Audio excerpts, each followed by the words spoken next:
I'm a different kind of cop.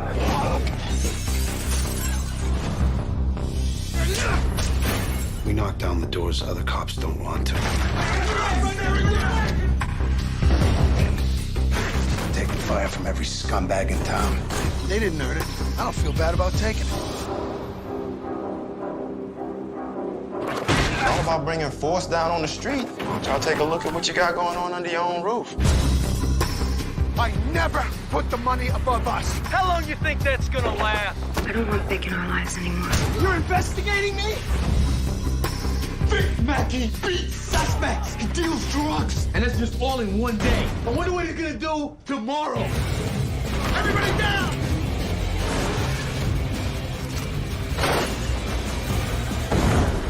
Hey, my day's just getting started.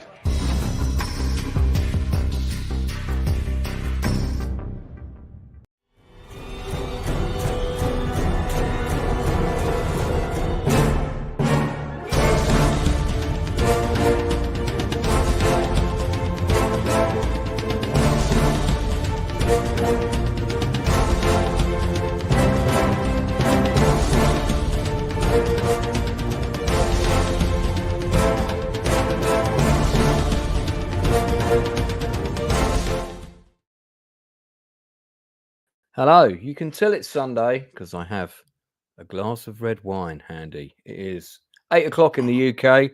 Welcome to a special edition of Chew the Fat, where we're breaking down the best, in my opinion, cop show drama in television history. The Shield launched in, I think it was 2002. It came out within a few months of The Wire, and I feel very much that The Wire's success meant that The Shield was somewhat unfairly overlooked. And we're trying to address that with this show by giving it the much praise it deserves. Retrospectively reviewing and discussing 2 episodes minimum per week with a panel of guests. And in time, I hope to bring on some people who've actually been in the show itself. I've already had one of the actors from season 3, Nikki Marshall, who's now a film director, has a film dropping this week, I believe, called The Summer of Violence. She has promised to come back on again for one of these. So when we get to season 3, Nikki Marshall will be with us. Hopefully we'll have one or two of the other cast popping in. In the meantime, let me bring in my awesome panel. Now, my co-host for this regular spot is usually the inside man, but the inside man who, like myself, works in the film industry is stuck on set at the moment. The film shoot that he's on has run over by a day, and they're still filming as we speak. So we're going to be missing him. But fortunately, representing Americana. Yeah. All the losers in the house. Oh, yeah, damn, man. I forgot to send America. I forgot to send Gaylord the link. Can you drop that in? Thanks very much. Also, Darth Plato. I'm totally outnumbered by Americans. How you doing, Lance? How you doing, Blue Connor? Hey, buddy. I'm a bit knackered because I did a rave yesterday. So another one. But I didn't have anything to drink. All I had to drink was a Coca-Cola and some Red Bull. So I'm not feeling too devastatingly knackered. I thought I'd sent Lord Toxic the link, actually. Yeah, I'm trying to remember how to do this. You know what it is? It's because I keep forgetting his name on Facebook, which is completely... Where is it? Mate, I'm dropping you the link on Facebook now. Just check your Facebook inbox. It'll be there. Boom, there we go. We might also be joined by Zax, who's a big fan of this show as well. I have sent him the link every week, but I'm not sure if he's quite figured out his schedule on Sunday yet. Anyway, we're going to be covering 2 episodes today, starting with episode 4, Dog Days. Dog. And as usual, I'll kind of talk through the story of each episode first. Here is the man representing all sides of the law. It's a burden, but I'll do what I can. Fantastic. Always a pleasure. Never a chore. Northern, if you want to come on, you can. I've sent you the link. I know you've just watched Damn first 5 episodes. See, now several of my guests are watching this show for the first time. Myself and Lord Toxic have been big fans from the very beginning. He saw some of the seasons while he was serving as a cop, and the remaining seasons while he was behind bars. So quite a truly visceral experience for you. Correct. Yeah. and it was shown on British television on Channel 4. We got it weekly, dropping at 10 o'clock every night. I saw the first 2 seasons on TV. There was a big hiatus before I saw the rest of the show. Binge watching the rest in 2012. Oh wow! And I've seen the entire show all the way through 5 times. This is my 6th time. Impressive. And when I'm watching the episodes for this breakdown, I'm watching them both twice in the same day, because there's always bits I miss, and I'm really looking at the acting, looking at the layers of the performances, what the actors are doing to tell us shit that's not in the script. There's a lot of that going on today. So so Toxic, we're missing the inside man today because he's still on set. Oh no! So he can't get here, but he said that you would offer a unique and balanced perspective in his place. So, I will do my humble best. I will do my humble best.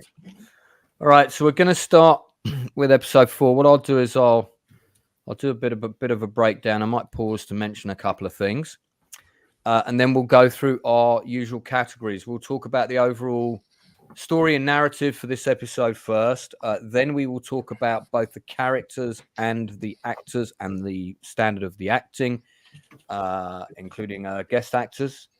Our favorite kind of lines, and also kind of sort of jaw-dropping moments, jaw-dropping reveals, because this show is just packed full of stuff like that. For any budding writers, if you haven't seen The Shield, this is a fantastic show to watch for really good quality 5-act television drama. Absolutely textbook stuff, but really like the best writing quality you'll ever see for a show of this type. Particularly the setup for episode 5, Blowback, which we'll come on to. But episode 4, let's talk about episode 4 first. It's called Dog Days. If you want the stills or plans, Stephen Sillinall. Yeah, you can scroll through these as I talk through the story. It's written by Sean Ryan, who created the show. Yeah, I had the previously on. Kevin Akade, and the primary writer on this episode once again was Kurt Sutter. Some people may know that Kurt Sutter went on to have success with his own show, Sons of Anarchy, which of course has now had a spin-off, Mayans. A lot of people don't rate Mayans, but I think Mayans is pretty good. You kind of need to rewatch it a couple of times because it's a bit more of a slow burn than something.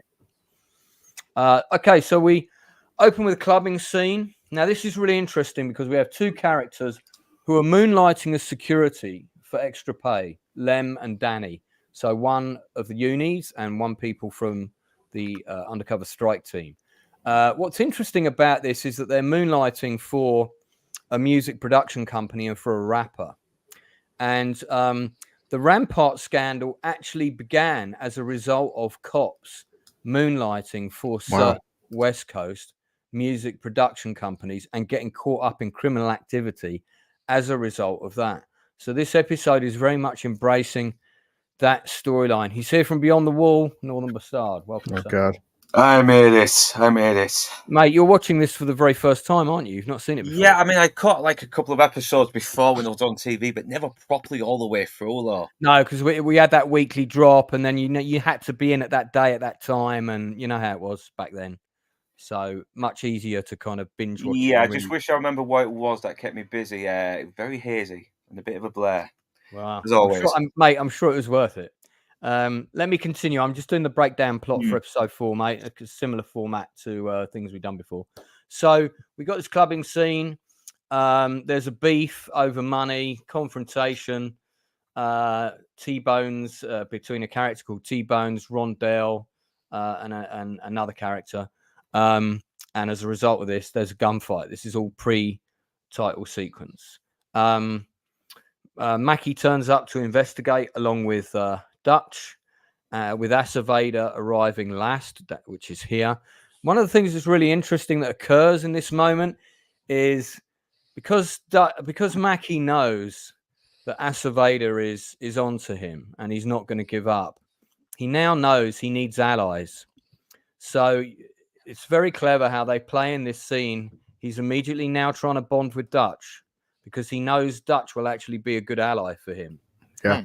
because of his intelligence, and that's played off in this first scene where he makes a joke with Dutch about Acevedo turning up, after all the heat's died down, kind of thing. So I really like that. So then we have our first scene with Acevedo's wife, Aurora. She's played by Camilla Monet, who we'll talk about later. This basically explores the political side of his ambitions and shows that she's working to set up various political networks for him. And that's kind of one storyline with this episode.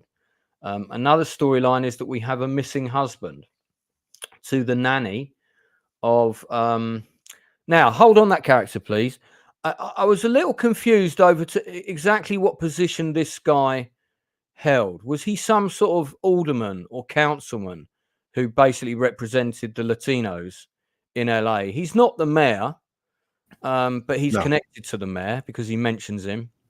So I'm never quite sure. Is he just a businessman that's very well connected to Latinos and finances various people with political aspirations, or what's his official title? Do we know? Yeah, Wes, I took a councilman as well. That's how I took it as. I took it as a count. Go ahead. Yeah, no, I think councilman or alderman was what I thought. I took it either councilman or alderman, and he's definitely special interest for sure. Yeah, definitely. So okay. I think it's more of a special interest than an elected official, because the story angle is backing Acevedo for councilman. So if he's a councilman himself, then yeah, that's why I was trying to work out. I'm not sure what the difference is between an alderman and a councilman, because we don't have aldermans over here, but you seem to have them popping up in TV shows all the time. Yeah, you don't have to be an elected official in the city to be a representative of say, your constituency. Right. Oh, okay. It's America. Anything's possible, right? Yeah. Right. So if you have the money and the connection. So basically, so we've got kind of three subplots in this episode. We've got the main subplot, which is the murder investigation, the shooting in the club. We've got this second subplot set up here, which is we've established that Acevedo needs political power if he's going to run to be councilman, and he has aspirations to be mayor one day. We know this. That's been set up in previous episodes. So he's trying to make connections with people who can help him. And this individual who can help him asks for a favor, and that favor is to track down the missing husband of him and his wife's nanny, because the nanny is upset. And when the nanny's upset, my wife is upset, and that's no good. So Vic visits the music studio. That's this scene here. The girlfriend, along with Dog, which is called Rocco, who's a singer. And it turns out that this whole beef is basically because one guy stole the singer from the other guy and is now making money out of her, not to mention access to other things. That's all this time, man. Yeah. So Acevedo allocates the missing person to Dutch and Claudette. He's very annoyed about this because he's investigating the shooting, which is a bit more of a high profile, sexy case. Missing Latino, not particularly sexy. So Mackie has a confrontation with these dealers, because it's one-sided dealers. There's one group of dealers in particular that are causing problems, and now there's effectively a gang war and people are dropping in the streets.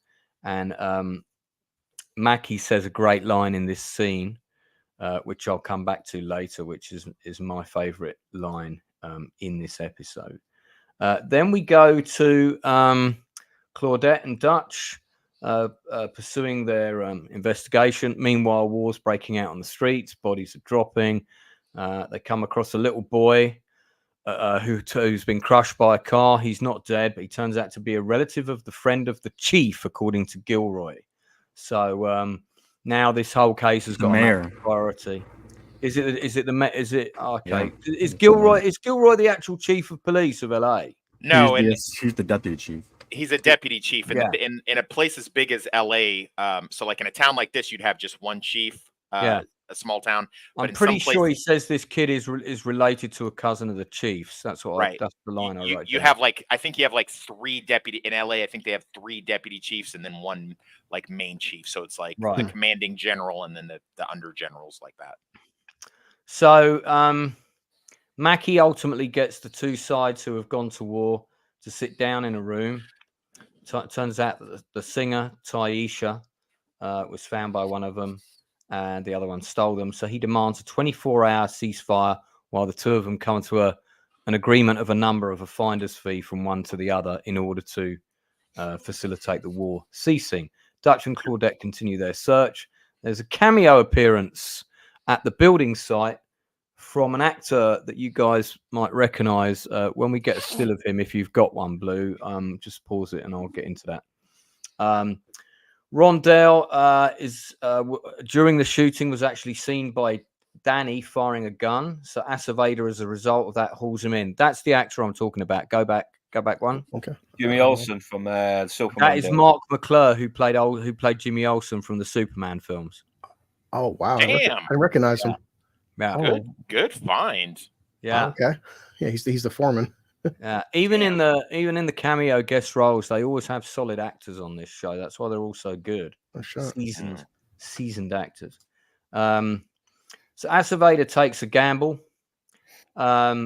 He decides when the councilman next pops in to thank him for sort of or to get an update on where they are with the missing person case. He takes his shot and he says that he knows there's a seat opening up in the council. It's normally filled by an African American, but he feels it's time for a Latino to have that spot, and he wants his backing. So at first he says no, doesn't think he can sell a police captain, but he says, how about a police captain exposing corruption within the department? He says, well, him I could sell, but I don't know if you want to do that. Rondell turns out to be one of Vic's informants. He's kind of in Vic's pocket, so he doesn't really want him to get prosecuted. In the meantime, we have a second subplot, which is that Danny and Julian get called to this lady's house who claims that she's being extorted because somebody has dug up the body of her ex-husband and removed it from the cemetery and is now demanding money for it. So the officers don't take it seriously at first, but Danny decides to make Julian stay with the woman. That's correct. This was her son.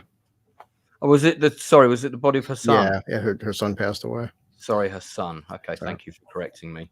In the interim, Mackie tries to get Danny to retract her statement on Rondell, claiming him to be a CI. She says she'll think about it. While Julian's still at the house, there's a ransom call from this guy trying to disguise his voice. Very funny scene. Eventually, and the woman can't hear him, can't understand what he's saying. So she says, "You're going to have to say that again." And he's like, leave the money by the thing. Henry, is that you? So she recognizes him, and it's actually her recent ex-boyfriend, who subsequently gets arrested because he's immediately identified. And his motivation is he knew that she had life insurance money from the funeral of her son, and he wanted to take his new lady on a cruise. There he is.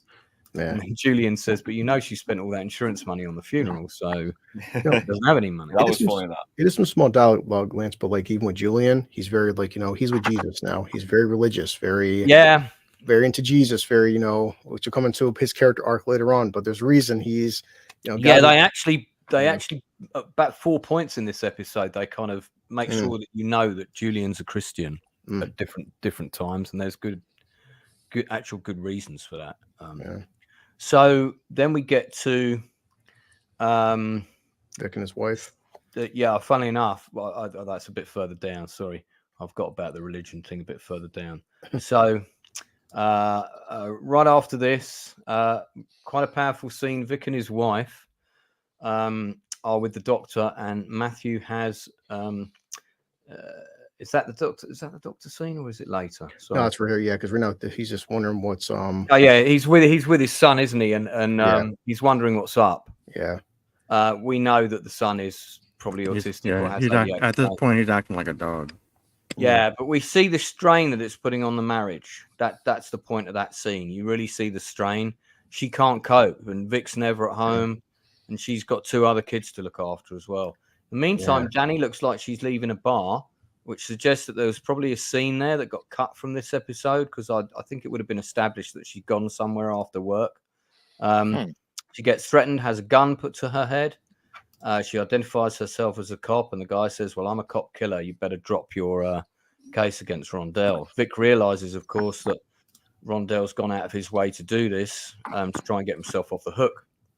So Vic confronts him, tells him cops are off limits. Danny confronts him as well. He denies everything.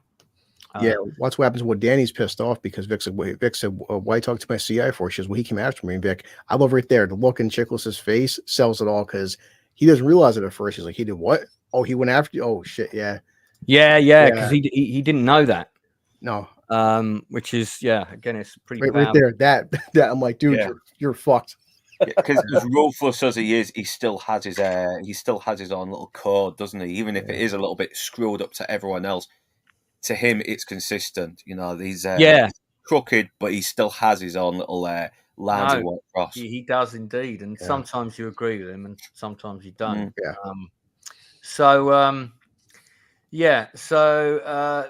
Turns out that Dutch and Claudette are the man that they're searching for. Rumor has it that in the truck on the way over to the American border, he raped a number of children, which is a bit of a shock. They arrest Eduardo, the person suspected of killing him, and there's a very funny scene where Dutch reads out the rights in incredibly poor Spanish.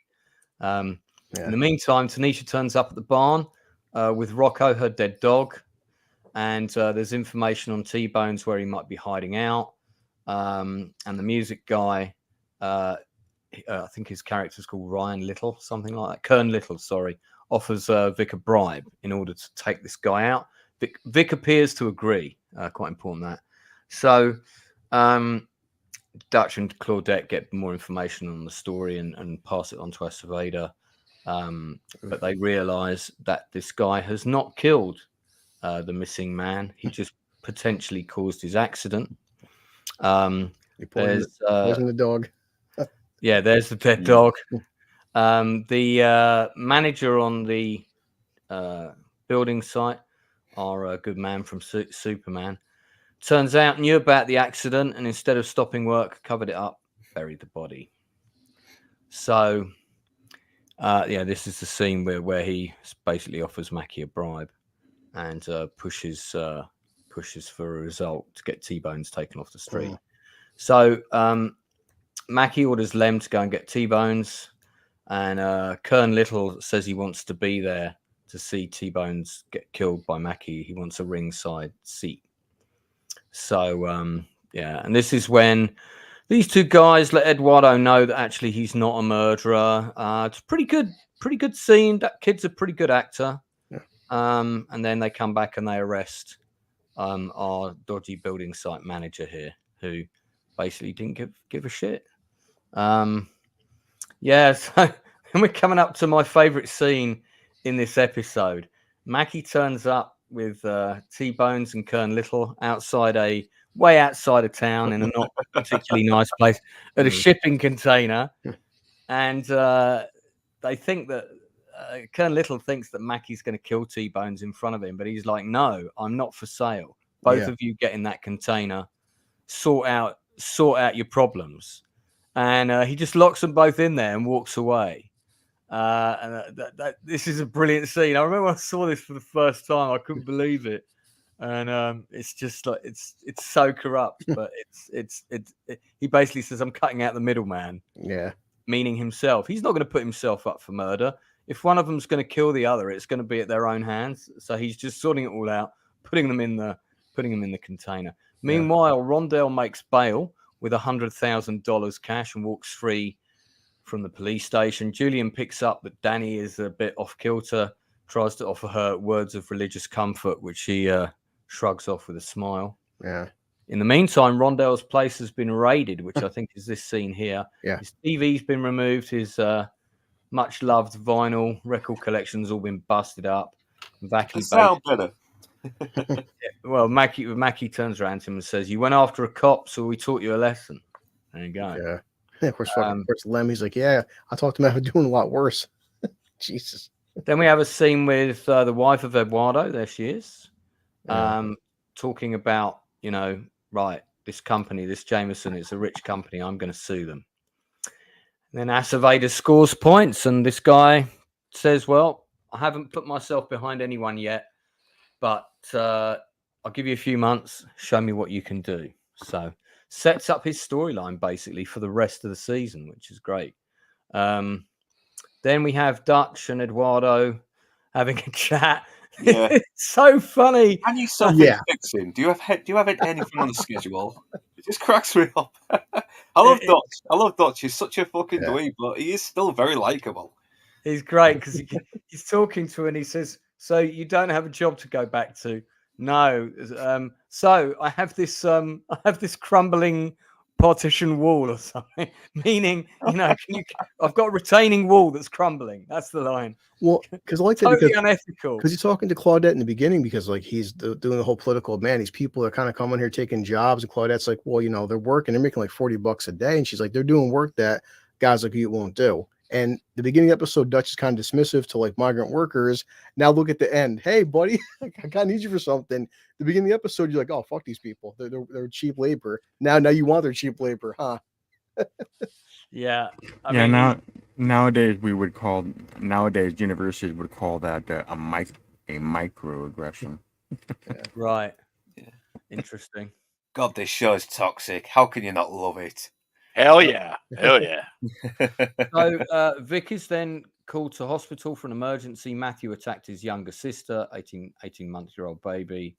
You got this great little shot with Vic and Matthew sitting in the waiting room, with Matthew sort of all being quiet and detached. It's quite telling. I really do like the actress who plays Vic's wife, and I mean Kathy Kaelin Ryan. Yeah, Ryan. She's the wife of the show's creator, and Sean Ryan. Yep. Yeah, if she was terrible, you would be blaming him. So, oh well, you put your wife in the show. She's not very good, is she? She's fucking great actress. She's really good in this part. She is great in this part. Yes. Yeah, she totally owns that role, and is top quality. So, and then we come back to the following day. We're at the container, and our man Kern Little walks out, and it's got that line. No one else is coming out of there. And the actor, is actually a rapper in real life called Sticky Fingers or Stinky Fingers, according to Catherine Dent. And then you got the last line of the episode, and then I've got a question for my guests about that line. So Vic says, "You hungry?" And the guy says, "Hell yeah!" So we know Vic is going to take him for breakfast. Why, panel?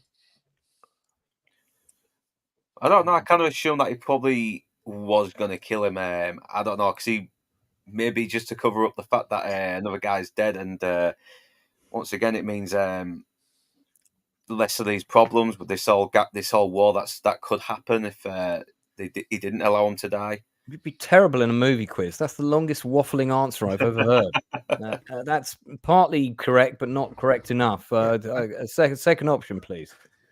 Anyone else? It's a new partnership, and let's go get breakfast. That's it. No, incorrect. Anyone else? Yeah. If I had the guess, I'd say with alibi. Alibi, yeah.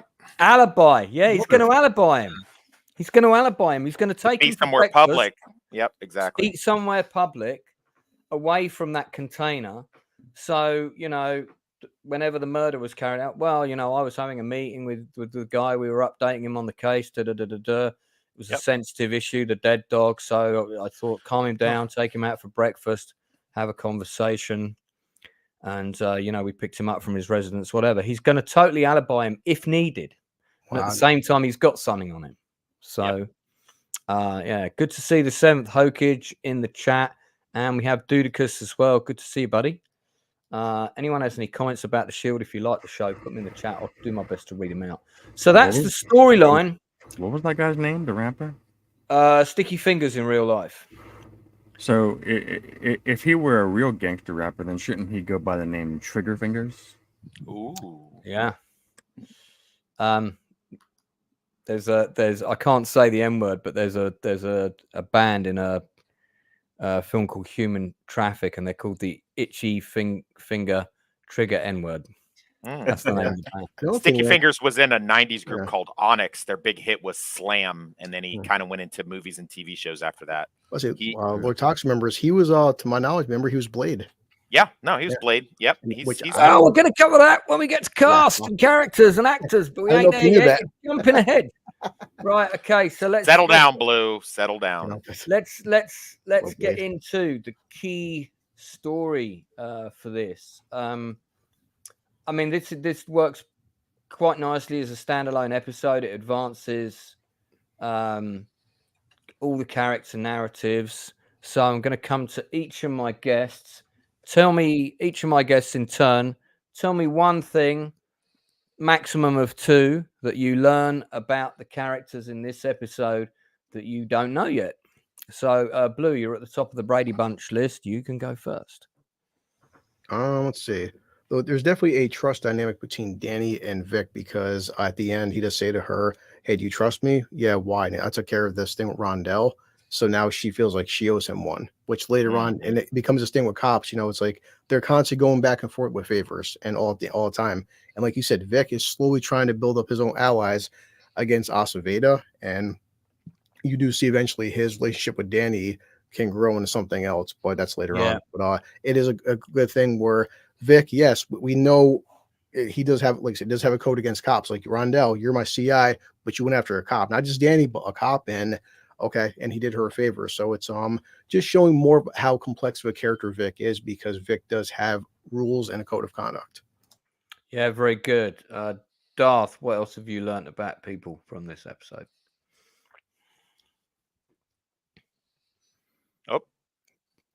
Darth. I'm not sure what you mean by what I learned.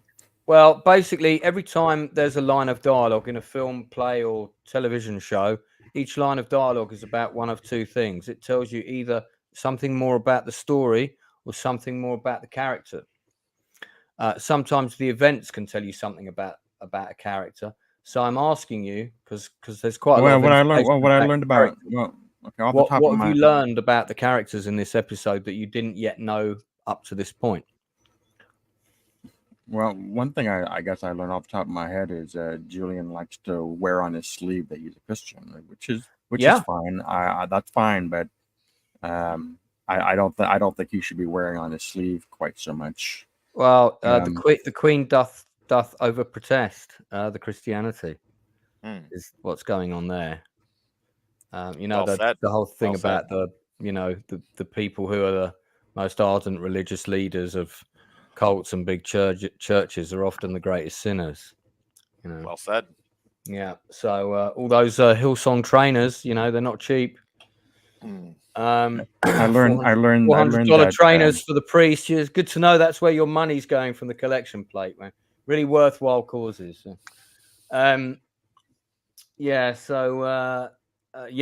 that's a very good. They really do spell that out in this episode. It wasn't there before. What about Dutch's naivete? Yeah. Like for example, he's working on the case, and then Aceveda comes by and said, "You're not working on that. You're working on this." And wait, we're just doing your errand. And Claudette doesn't say anything. He just gets right up and goes right to work because she knows the drill. Well, yeah. You're talking about Dutch now with the case.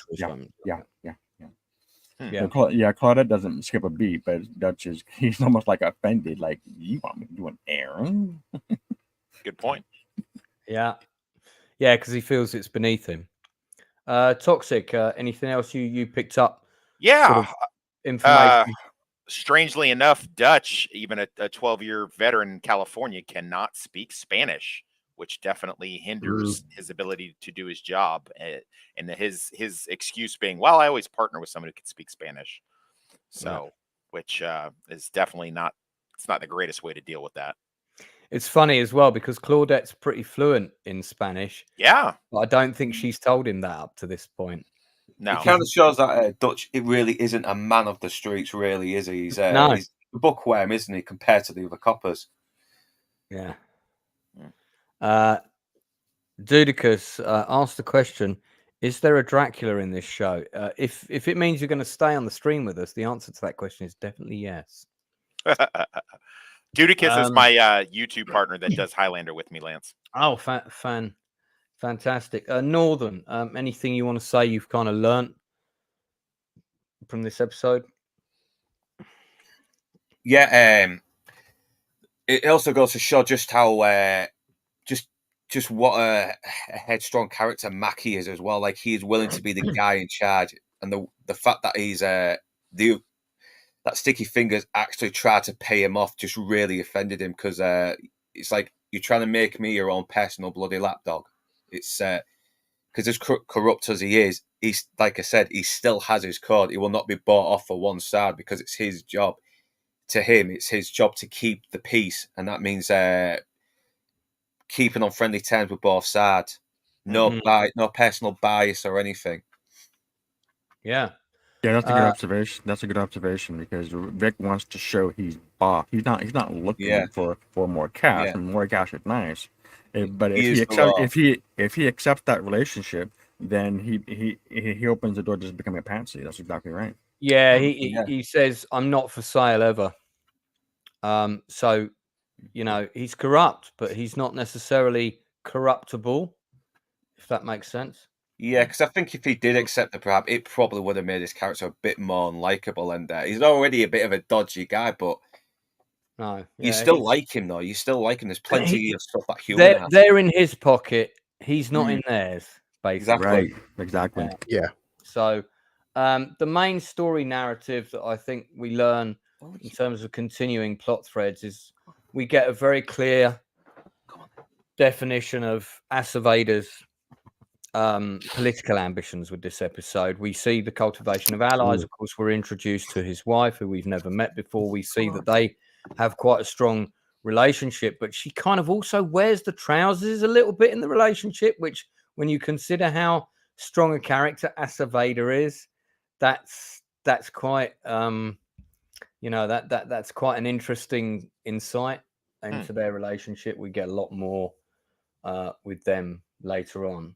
And then also we get Shane is not in this episode at all, interestingly. No. Neither's Ronnie. Shane and Ronnie are completely missing. So must have been their day off or something. Right. But we also get, of course, the progression of the autism storyline. We can see that Mackie's marriage is in real trouble now, whereas the previous sort of snapshot of it was kind of kids' pool parties and it all looking great at home, but actually he's in quite a mess. Yeah. I mean, I think the biggest thing is because when you look at Vic, like right there, like often you see him like working during the daytime, but then he's locking guys up in a container at nighttime. He's coming back in the daytime. Like, when does he sleep? And like, he's not working 9 to 5 Monday through Friday hours. Vic is like, he's always in day and nighttime. So it's like, what hours is he working? Why don't you ask Danny Sofer? Yeah. And there's as you said, Julian's religious stuff is more spelled out. We get the complex relationship between Danny and Vic as well, with him getting to kind of like retract her statement if possible, or trying to get him to do that. And then we also know that various cops moonlight on the side, which is actually illegal for them to do that, especially when they're working for either convicted felons or known associates of felons. Very dodgy. Well, was it illegal at the time, or was it illegal now? I don't know if it was illegal at the time to moonlight. It was Maybe illegal. not. Yes, it's illegal at the time for that kind of work. Yeah, you can do some other stuff, like you can go get a job at Walmart or something like that. You can't be there in a capacity like the first thing she says is I'm a cop, back up. Like you can't do that. Really? Right. Okay. Good to know. Thank you very much for that. So story-wise, really solid episode, really solidifies. It's all a character-driven episode. It's not about major plot arcs. There's a lot of kind of adding meat on the bones of various threads and ongoing storylines. But this is really a standalone character episode with a case to be two little cases to be solved. One is the digging up of the body, which is resolved in the episode, and the other one is the the shooting at the club, which results in a gang war, which is also resolved in the episode. So it's a perfect example of a 5-act script with 2 stories contained within that get resolved within that time, as well as a lot of ongoing progression of all the people that we meet. So let's talk about the cast for this episode. I just want to highlight the supporting cast first, the sort of guest actors, as we often do. I've mentioned John Deal before. Of course, he was in Miami Vice. Mark McClure, there we have him. Our good man from Superman, more recognizable in this picture. And it's funny, I remember when I saw it, when I watched this on TV, I was like, oh, that guy really looks familiar. I know him from somewhere. I can't even remember if IMDb was up and running then. But I did find out pretty soon that's who it was. So we also have Walter Jones playing Rondell, who's very good. And I think he is still acting. Yeah, he was credits as recently as 2023. Looks like he was in a remake of House Party. Man, you don't want to be remaking that film. The original's great. No. So, and he's a dancer and a singer. But yeah, good actor. We've also got Camilla Monet, who's playing Aurora. What a great name for Acevedo's wife, Aurora. As soon as you hear her name's Aurora, you just know she's going to be shitloads of trouble, because that's a high maintenance name for a high maintenance wife, right there. So hang on, what's going on here? Let's see this picture. Some sort of LA Fashion Week. Okay. I think that's her with Steven Spielberg. So she was in The War of the Worlds. So yeah, 29 acting credits, 16 as a producer, and 2 as a director. So it looks like she's gone over to the other side. Last acting credits in 2022. I really like her. I think she's really good in the show. You get to see a lot more of her as the show progresses. And then we've got a couple of other actors, Mark Keeley and Sticky Fingers as Kern Little. And you were saying something about his acting career. Toxic. Yeah, so he switched over from I mean, they're kind of a one-hit wonder, and he switched over. He did early on. He did an HBO movie called Strapped. He was very, very young, very skinny, and then he kind of bulked up and became this big dude, and started playing all these different roles. And as Blue Collar pointed out, yes, he did play Blade in the Blade TV show that ran for 1 season, which I actually thought was pretty decent, not bad. It wasn't great. It was okay. It wasn't great, but it wasn't as terrible as perhaps that might have been. Yeah. I was pretty impressed.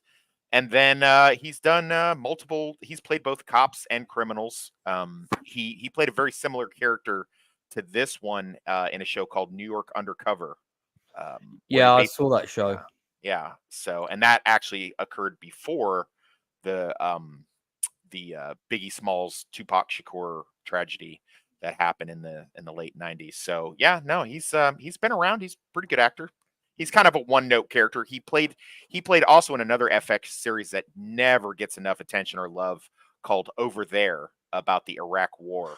I've got it. I've got the entire. It's only one I knew season. you would. I knew you would. I've got the DVD box set, and a lot of it was shot. Talk about an accurate TV show, and he's really good in it. He's great. So yeah, a lot of it was shot in.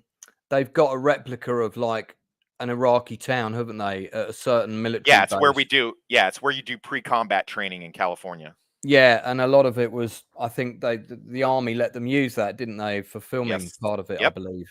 Yes, they did. Well, certainly for training the soldiers. Leroy Peters, who's popped in the chat, is saying you might have that actor wrong. It might be Freddie O'Star who was in Strapped. I might have that wrong, Leroy. Oh, well, he was in it. He was the kid in the lineup. So he was in the movie. That was his first role. So okay, well, there you go then. So you're probably both right in a way. Fair enough. Yeah, no worries. Yeah, but yeah, he's got a pretty impressive acting resume here. I'm quite curious to see. I have seen him in a number of other things. I was just seeing this TV show, Flatbush Misdemeanors. Is that any good? It's I am comedy not. of city life. Maybe not. Yeah, I'm not Probably. familiar with that, Lance. I'm sorry. Okay, well, we'll give it to you as a homework task to research. Yes, Perhaps. sir. Yes, sir. All right. Yeah. Does anybody want to say anything else about any of the guest actors before we move on to our main cast? I'll just get the big list up in case we've missed anyone. Yeah, Marlene Warfield is great as the woman who's, I think it's her who's the woman who's the son of her body, the body of her son has been dug up, and she's been around for ages. Still with us, I think. He was born in 1940, but she's still here. Oh wow. I think she's given up acting, but if memory serves me, I think she's a pretty accomplished stage actress. Done a lot of plays in New York, stuff like that. She was great in that little role. Shanae Lawson, I'm not familiar with. I think she plays the rapper's girlfriend, the new singing talent. And still acting, 30 credits, and also writing and producing and directing now, as most people are. So might as well have a few more. Looking gorgeous too, as far as that goes. Yeah. So whose episode is this? I'll ask each of my panel in turn, and it's so hard with the lead cast because everybody's always so good. If your choice is Vic Mackey, you can say that. I might come round to you for a second choice, but for me, this episode, I mean, you know, don't get me wrong, Michael Chiklis is absolutely great in every episode. For me, this episode is Catherine Dent. She's got a really good arc in this episode. That scene where she gets the gun put to her head, and I mean, then she's like proper terrified. I really rate her as an actress, and she's just got some really good scenes. I like the whole moral dichotomy of covering up for Vic, but that then putting her in a bit of a difficult situation. So I'm going to give the episode to her. Blue. I mean, I'd still say this is, I would say, Aceveda's episode, because the rest of these people they're kind of just going through the motions of their cop work, but Aceveda's slowly trying to get more political power. So we're seeing him doing small favors for people. Yeah, we've probably learned more about him than anyone else, I think, in this episode. Yeah, and as always, I'll say this every episode, this entire series, nobody, guest actors, main actors, if every episode we're going to cover, you couldn't tell me that your favorite actor, there's no wrong answer. No actor, I mean, we're in episode 4, is phoning it in. Everybody's fantastic. We only have to pick one, but like, whatever you guys pick, I'm not going to argue with. Everybody's great. Yeah, no, it's, yeah, there's, I can't think of a single episode when anyone's phoning it in on the Shield. Absolutely not. Darth. I'm gonna go with the wife. Because this is it's the beginning of the showing the strain of their marriage and how she's reacting to the Vic and the pressure of the kids, or the little boy acting like a dog and biting the baby. It's kind of it'd be a difficult thing to contend with, and you can only imagine what it would be like to deal with that. And I think she did a good job in making you believe it. Yeah, no, she really sells it. She's great. Got to agree. Very good performance from Kathy Cahill-Ryan. Toxic. I go with Aceveda. You know, I watched this show when I was younger, and I thought, oh God, he's such a political d-hole. But on my rewatch, doing this for you, I'm like, you know what, man, he's really good, and I really liked him on The Unit, which is sort of a sister show to the show. Yeah, I have seen quite a few seasons of that, and he's sort of, isn't he? He's like a recurring guest character, isn't he? He is. He's really good. I really rate him, as to steal your phrase, as an actor. Every time he pops up, he elevates whatever the material is that he's in. Benito Martinez. Yes. Yeah, He's a phenomenal talent. I think, funnily enough, he had a character in Sons of Anarchy as well, and so I think Kurt Sutter said at one point that Sons of Anarchy is in his head is set in the same universe as the Shield. It definitely is, yeah, for sure. They Yeah. got the Bizlats, and the traits and all them. Yeah. They're all in the that world. Same gangs and stuff I'm like fine with that. that. Yeah. Yeah, so we may do a Sons of Anarchy one of these down the road. You never know. Hell yeah. Yeah, but yeah, she's yeah, good choice. Northern Beastard coming to the show for the first time. You're just getting to know the characters. Do you have a favorite character in this episode? Yeah, it's going to be obvious, but I do like Mackey's. There's just something about the way that he can play this very sort of mean, nasty, corrupt guy who's willing to do whatever it takes to either keep the peace on the streets or prevent his men from being compromised. And he makes him very likable, even though you're really not supposed to like him, because he is basically how not to be a cop, but at the same time, we kind of do need people like him in a way, because it's like the criminals, they don't care about the law. They'll be ruthless as hell, and you sometimes need a guy who's just as monstrous to take that on, and Mackie is that guy. He just happens to have a badge. Yeah, I'd agree. Yeah, so okay. So cast all good, supporting cast are all good. Good to hear from my panel about the respective acting performances. Let's move on to your favorite line of the episode. And if you don't have one, that's fine. Your favorite scene or favorite moment. For me, my favorite line of the episode is Vic, where he says, I let you use space that I own, to his CI dealer contact. And that basically is, that's Mackey's relationship with any criminal he does deals with. I'll do a deal with you, but never make a mistake. You know, you're working for me, and I'm letting you do the things you do because I own you, not the other way around. You don't cross me. That line says so much about him and his relationships and the way he views them, which also is kind of he kind of views the criminals as lesser beings in a way. You know, tolerable, and they serve their purpose. But his moral compass doesn't permit him to put them on anywhere near the same shelf as him in his head. And I like that.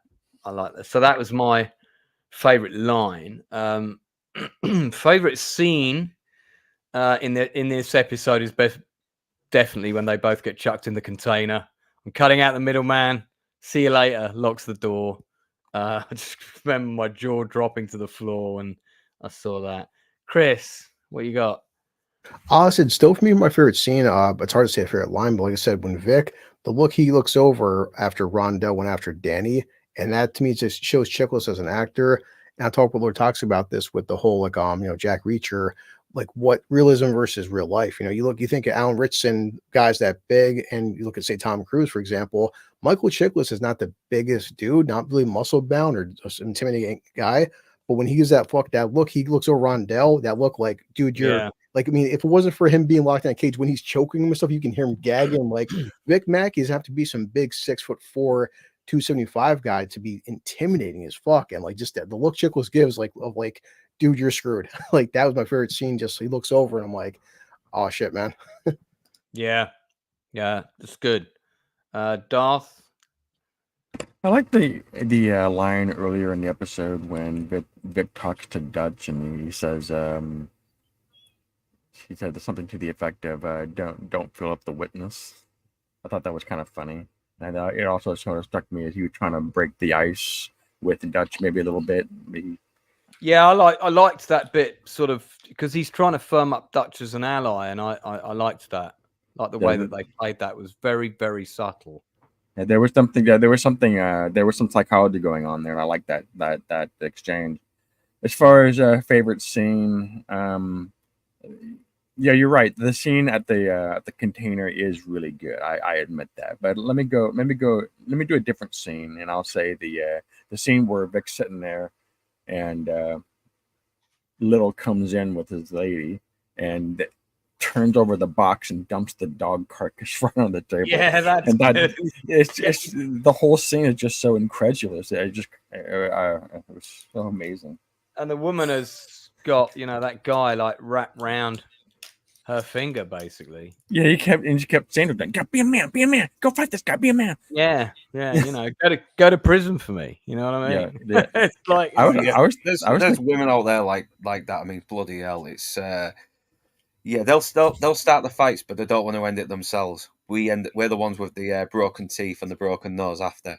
Yeah. I thought maybe she was gonna go shoot the other rapper, honestly. Well, because if you're not doing that, ask me one of these days to tell you the story of Madame Caillou. I won't do it here. All right. Toxic, favorite scene and favorite line, if you've gotten both, one or the other, either's good. Yeah. Favorite scene for sure, the Connex thing. That's an old military technique, by the way, for those in the know. If you're a Marine or Army serving on a Marine or Navy base, you got a problem. We call it wall-to-wall counseling. You get locked in a container and you figure it out. And then my favorite line is when Sticky Fingers walks out of there and says, "Ain't nobody else walking out of there." Yeah, I love that line. It's really good because they kind of sort of look in there like expecting to maybe see somebody else stagger out or whatever. And it's like, no one's coming out of there. And I actually, when they both got put in there, me and my friend who were watching the show together, we looked at each other and I said, the guy with the white vest is the one who's coming out. And I was right. Yeah, no, good moment. Yeah, no, Toxic is correct about that scene. You do see other shows do a scene like that. And I remember an episode of Jag where they did something very similar to that. Yeah. Cool. This show's way better than that scene as well because, well, not always. It's the first time I've been watching it, but what made me laugh is they probably weren't expecting anyone to die. I think they were expecting them just to fight it out, but it ended up like someone did die. Because it looks a bit shocked after only he came out. I don't think Mackie was surprised, but I think his men were. Yeah. But I think he expected it, and just he knew it was the only way to get it resolved, and just wanted to make sure the blood sort of was far away from his hands so that he could claim they're clean. Well, what were they surprised about? Were they surprised that that one of them died, or that little one? Well, I don't think his men were necessarily expecting one to come out dead. Probably that one would beat the shit out of the other. But that wouldn't have resolved the conflict anyway. It just would have gone on. Again. Yeah, cool. Okay.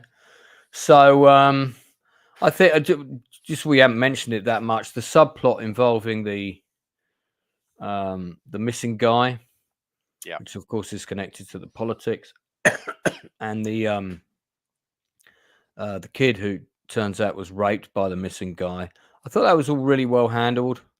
It's quite nicely written. And then, you get that wonderful scene with Dutch about I've got a crumbling retaining wall, just telling us that even he's kind of can be corrupt in his own way. It's just, well, Dutch does this a lot in the show. There's another episode where they deal with a meter maid situation, and I won't spoil it till we get there, but the first thing Dutch thinks to do is, hey, can you help me with some tickets? Like Dutch is always doing shit like that.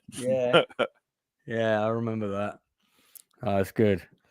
All right, okay, so let's give ratings out of 10 for this episode. For me, it's a solid episode with some great moments. I wouldn't say it's the standout episode of the season, but it's consistent, really good. Can't fault any of the acting, can't fault any of the writing. Kurt Sutter's fingerprints are all over it. Give it a 9 out of 10. Blue.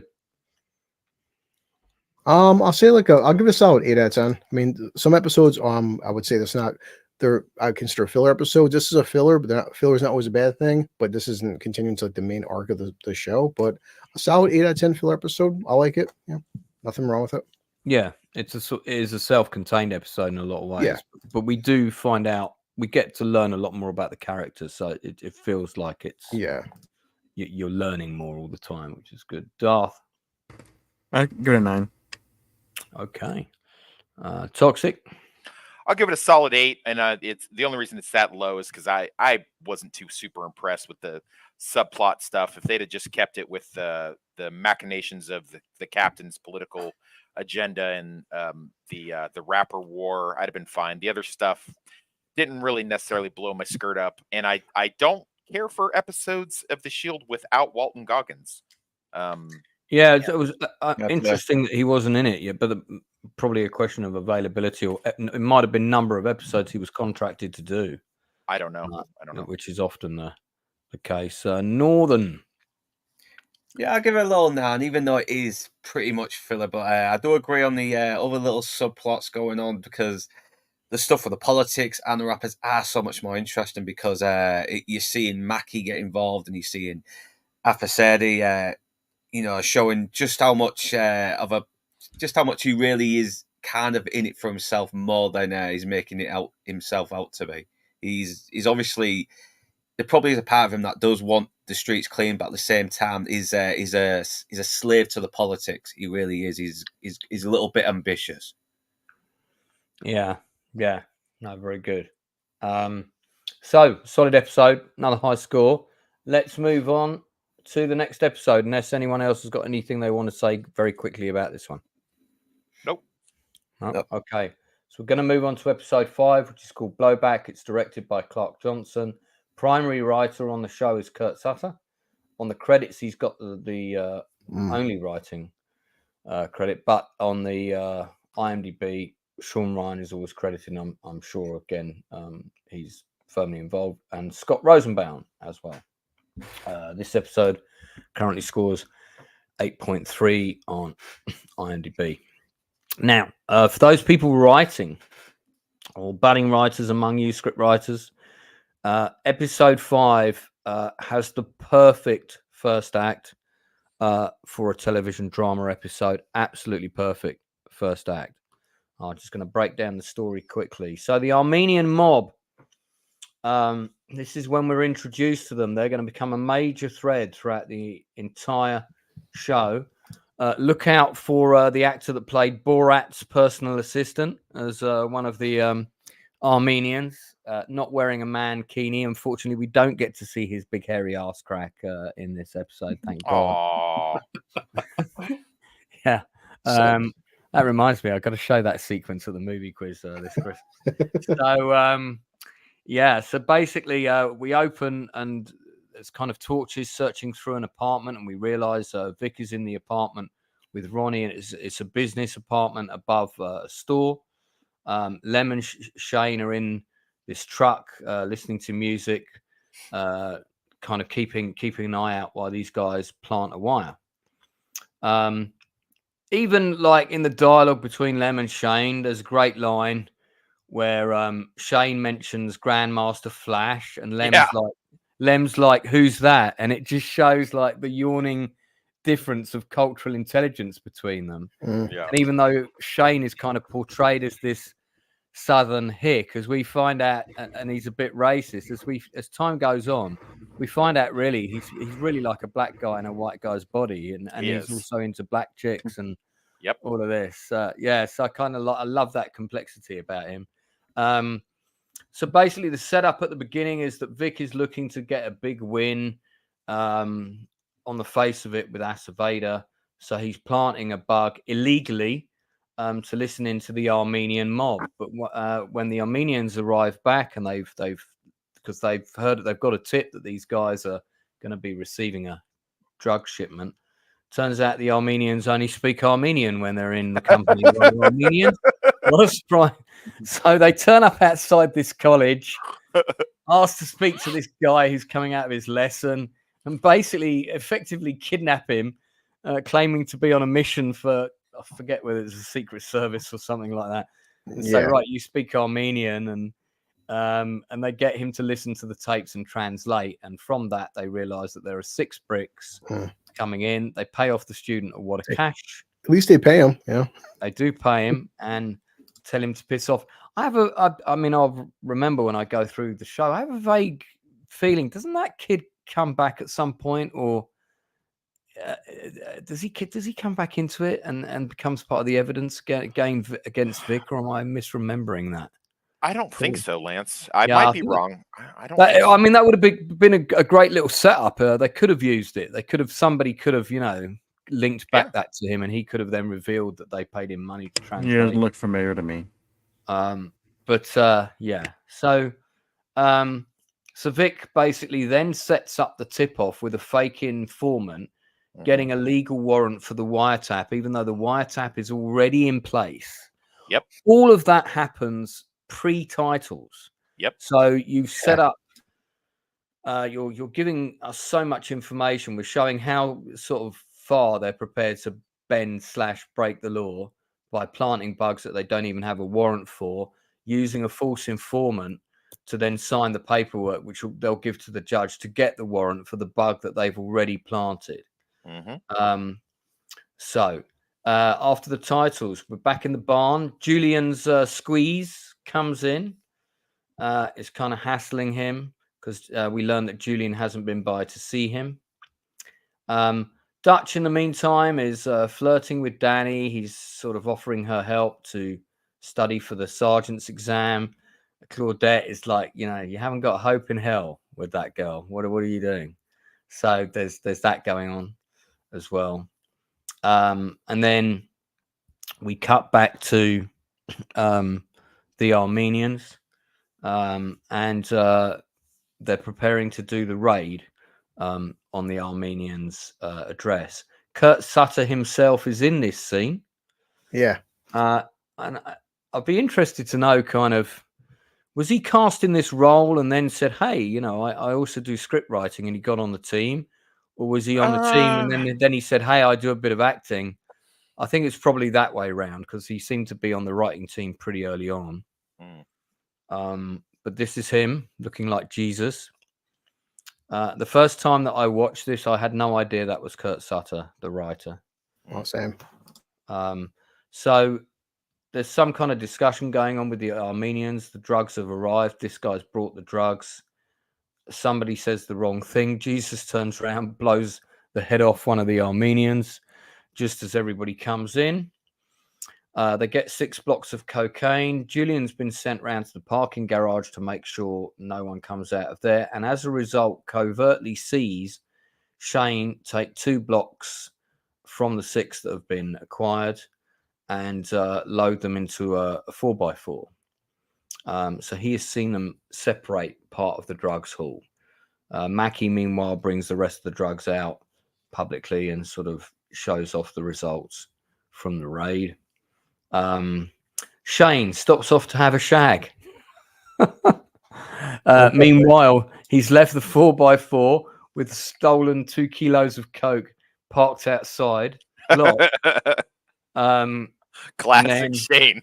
Yeah. Classic Shane. And then comes out having had his shag and realizes that the black Navigator is missing, forces his girlfriend to drive him around looking for it. They see one, they pull it over. It's the wrong car. It's blue, by the way. Yeah. Vic goes through the hall with Acevedo. Acevedo is surprised that there's no cash there. But there wasn't any cash there. So even though Acevedo's already thinking maybe he stole money, he didn't steal any money. So Vic and Claudette, in the meantime, have been given the job of interrogating the Armenians. No one cracks. They're absolutely all ice cold. But what they do learn is that Kurt Sutter's character, who we'll just call Jesus, has a massive criminal record. He's been on trips all over the world. And it's all, he's a massive red flag. In the meantime, they're now looking for the drugs which are missing. Sutter's character, or the Jesus character, has been locked in the cage with all the other criminals. One of them threatens him. Later, he attacks that person and kills them. When Danny is walking past the cage, Jesus whispers something to Danny through the wire. She passes this information on to Dutch, who says he'll get it translated. Vic and Shane are still looking for the coke. They visit a local sort of head car dealer while he's asleep in bed with his squeeze, breaking into the apartment and basically threatening them. After threatening this individual, they find out that somebody called Dina, who's new to the crew, jacked it as a test. They get an address. We established the tension between Shane and Vic here, because Shane's fucked up and he's trying to sort of make amends, and Mackie's not really having it. And we have a nice scene between Mackie and Danny. Vic takes the piss out of Dutch, and then confides to Danny that Shane has lost the car and the car's got guns in it. Doesn't mention the drugs. Therefore, he needs to bring the car in himself. And if she could give him a heads up, if she comes across the Black Navigator first, he'd appreciate it. Meanwhile, Julian confides to Claudette about the drugs that he saw being removed. And in that scene, Claudette has my favorite line of the episode, which I'll come back to when we do that section. I'm just going to bold it here so I don't lose it. So ultimately, Claudette says Julian has to make up his own mind about whether he's going to say anything. Julian goes to Aceveda, kind of using he couldn't live with his religious convictions if he didn't. So Vic and Aceveda have a talk. Aceveda says they've got a tip about the stolen navigator and the drugs, and sort of puts Vic a bit on the spot. Meanwhile, Vic has to go with his wife to see the doctor about their son, and the autism diagnosis is official. Vic gives the doctor a hard time until the doctor says he's got two sons of his own, both with autism, and says, your son can go to a special school. My son, what, Blue Bus special? Right, now someone explain that. What that is Blue Bus is kind of disabled kids' school bus. Is that right? Yeah, because traditionally our school buses are yellow, the big yellow buses, and like in school buses, the special needs kids buses, they're blue. They're like half the size. They always call them the short bus. Yeah, whenever kids, like, even it's a joke in pop culture. Whenever you hear someone say, "Oh, you're on the short bus," it's been whether it's wrestling, comedies. So the short bus was for mentally challenged kids. So, and they were half the size. It wasn't just used for emotionally challenged kids. So we used for other kids too. I know because I rode one of those kid buses. Yeah, but that was a traditional joke, though. It's like for because kids, it could be autistic, could be retardation, whatever the case may be. But like most times, buses are loud and noisy, and kids with special needs can't handle that kind of stimulation, so they go on to the shorter buses. Yeah, I thought Borat said the word retardation. I didn't think you could say that word anymore. I mean, it's weird, man. It could mean because the term retardation and retarded, it is a medical term. That's why I get offended by that. But to call somebody retarded, that's not an offense. That's a medical industry term. It's a classic example of a denotative and connotative meaning of a word that's very strong. Okay. All right, let me continue. So Vic gets a call. The APB's been put out on the navigator, so now they're really up against the clock. And then in this scene here that we can see, he meets with Shane, Lem, and Ronnie. And there's a really funny line in that scene where Lem's like, "Christ, dude, Amy's not even that hot. You stopped off for a shag with a girl that's not even all that." And she's kind of not really. So they're all basically now searching for Dina.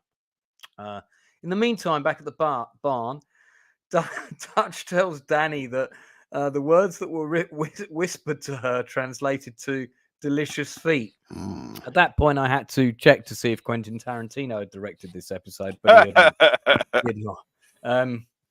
And then Kurt Sutter's character, the Jesus character, kills the guy. We don't see him doing it, but they all get called down to the cage in the middle of the barn. There's a dead body on the floor. The Jesus guy killed him. He snapped his neck. And there's another prisoner standing by who's literally wetting himself. He's so terrified. I mean, I love that they put that in, though. That's great, because you're stuck in a cage with a load of other prisoners. One of them's just killed the other. If you're there for a misdemeanor of some kind, you'd be absolutely shitting yourself, because you'd be thinking, am I going to be next? That's the problem with the holding tank. You never know who you're going to. You might wind up when somebody that's very affable and in there on an innocent enough charge like blue collar. You might wind up in some toxic psycho. Yeah. Some laugh because someone like me in West, if I see a guy snap another guy's neck, I'm just eating popcorn watching. Like, it's just another Tuesday. In the meantime, Julie and Danny pull over a black navigator that's being driven by none other than Dina, played by Kimberly McCulloch. We'll talk about her in a bit. Danny tries to stop Julian from calling it in, but he calls it in, says, I can't, afford to have a black mark on my sheet this early in my career. Vic turns up, searches the car, finds out that realizes that the drugs are missing, but Acevedo's already there and he's taking Dina in. So you're ramping up this tension in this episode. It's so well done. Yes. Everybody's like at different stages trying to find this stuff, and some people they've all got slightly different objectives. So it's a really good pool of conflict. So Danny gets finds out that about an address that comes into Acevedo's information. Dina's a pro. She admits that she found the drugs, but Acevedo offers her a deal, but she won't give him the information until it's signed in writing by the DA. Very clever girl. So this girl is a proper pro. She really tries to play like everybody. But Danny manages to get that address to Vic. Vic goes to the pawn shop owner and then finds out from that guy that this French guy has the drugs. They break into that house and the French guy in question has been taking the drugs. I wasn't sure if he was dead or extremely sleepy. The guy that's taking the drugs that they find like passed out. Because how do you pass out from taking cocaine? It's either going to give you a heart attack or you've had way too much. You don't pass out from taking cocaine. Well, as far as I know, I mean, I couldn't say from personal experience. So they got there just before Acevedo. Next thing you know, Acevedo's turning up. So there's this massive operation to quickly clean up the place, remove the 2 bricks of drugs. Acevedo gets there. He doesn't find the drugs. And Mackie sticks one of them down the back of his jeans in the toilet. And then there's this great moment where they face off against each other. And Acevedo knows that they've got there before him. And he knows that they've done something.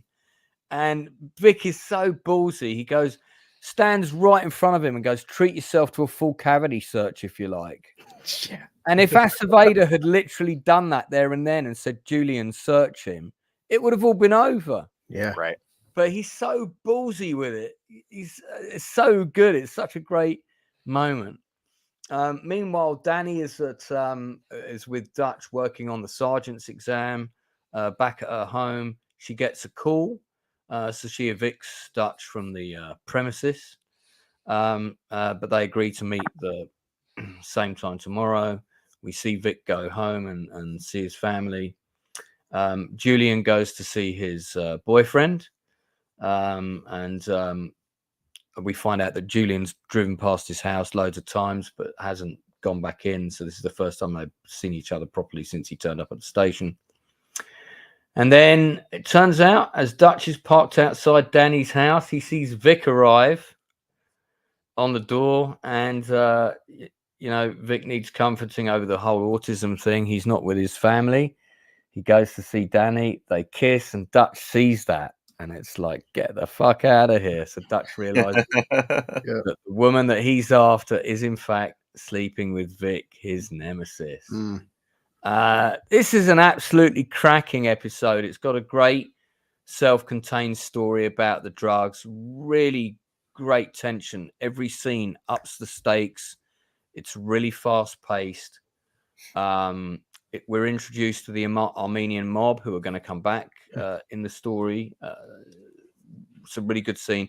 Every character gets a great scene. Every character gets a funny line, pretty much. Good supporting cast again.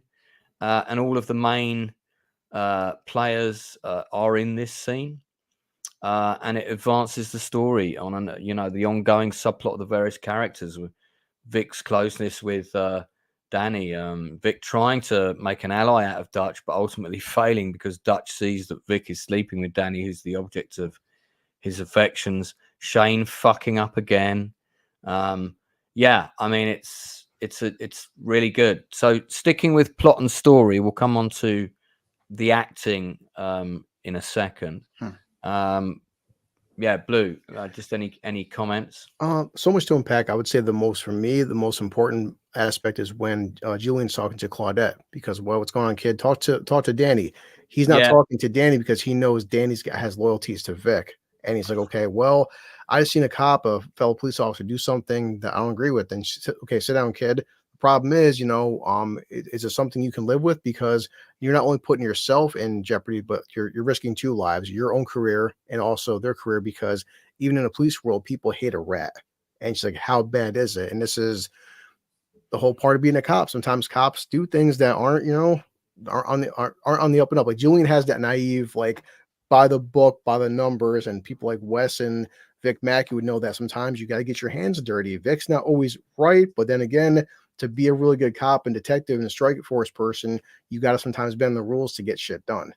And so Julian, I think he's at a line in that sense, but he's learning as a rookie. Like, do you really want to rat somebody out for this stuff? Also, you're trying to make a friend with Aceveda, and Aceveda, man, he doesn't give a shit about Julian at all. He will sell you out in a heartbeat because he wants to become mayor. And Vic is a better ally to have than Aceveda for a uni. Definitely. Yeah, because Vic's not really political, isn't he? He's all for keeping the peace on the streets no matter what. While Aceveda, he is just in it for himself. He goes under the pretense that he wants to clean up the streets, but no, he's very selfish. He's ambitious. He's in it for himself. He's greedy. Because Vic, you can trade favors with Vic. Aceveda, you can't. Yeah. So that was my best part of this episode, was just Julian learning as a new rookie cop, going to an older veteran like Claudette, like, can I do this? And like, Julian to me was like a smart man in this situation, especially a guy who may have been, he's still questionable about killing Terry. Do you really want to go after the guy you think may have killed Terry? Now you want to become another fucking target, balls on your back? Not a smart move, dude. Yeah, good stuff. Darth, just comments about the overall story, narrative, anything we learn on this episode? There's a number of things I wanted to mention about this episode, good and bad. I'm not sure whether to say it now or later. If I'll just say it now. If it's actor specific, wait for the next bit. Okay, fair enough. The scene where they go see Rondell, it makes me wonder if this episode was meant to air before the previous one. Because the way that they're interacting with each other, it's as if what happened last episode never happened. Yeah, that's a very good point, actually. That's a very good point. Well, Toxic mentioned the last episode was supposed to be the third, so maybe this was supposed to be maybe the fourth. Who knows? Yeah, because sometimes they film them and air them not out of order. Yeah. So it kind of makes me wonder about that scene. Yeah. Anything else? I'm wondering what would it makes me wonder how the course of this series would have been different if Aceveda had actually gotten to the house at the end before Vic's crew. Yeah, that would have been a very different story. Yeah. Probably would have been over by now. Who knows? No more Mackie. This could have been the last episode if it was only going to go for one season, and you could have shot that ending, and that would have been it. And Mackie and his guys would have gone down, and that's your end of your season 1. And by the way, that clip you just showed with where Mackie has the gun by his front door. That's remember the line in the first episode where Aceveda says he's Al Capone with a gun. That scene where you were just showing proved that more than anything else. He's in his own house and he pulls his own gun before going out the door. Al Capone with a gun with the badge. I'm sorry, you're right. That's all right. And in that moment, he's literally a gangster. He's not a cop. He's a gangster. No one steals from us, and pulls his gun. That's a gangster. Yeah. No. Good observation. Toxic. This is my favorite episode of season 1. So it's really interesting. My favorite's episode 10 with the penis flytrap. But so I don't know. Put the sand timer on me. I guess just plot and pacing in this. The pacing is this. If like it's textbook, you want to keep ramping up the tension and raising the stakes. This does it. None of the characters act out of, it's all within service of the story, and none of them act out of place. You know what I mean? Like, Yeah. I hate shows where some character that's usually smart does something stupid and then causes this thing, but that's something Shane would do.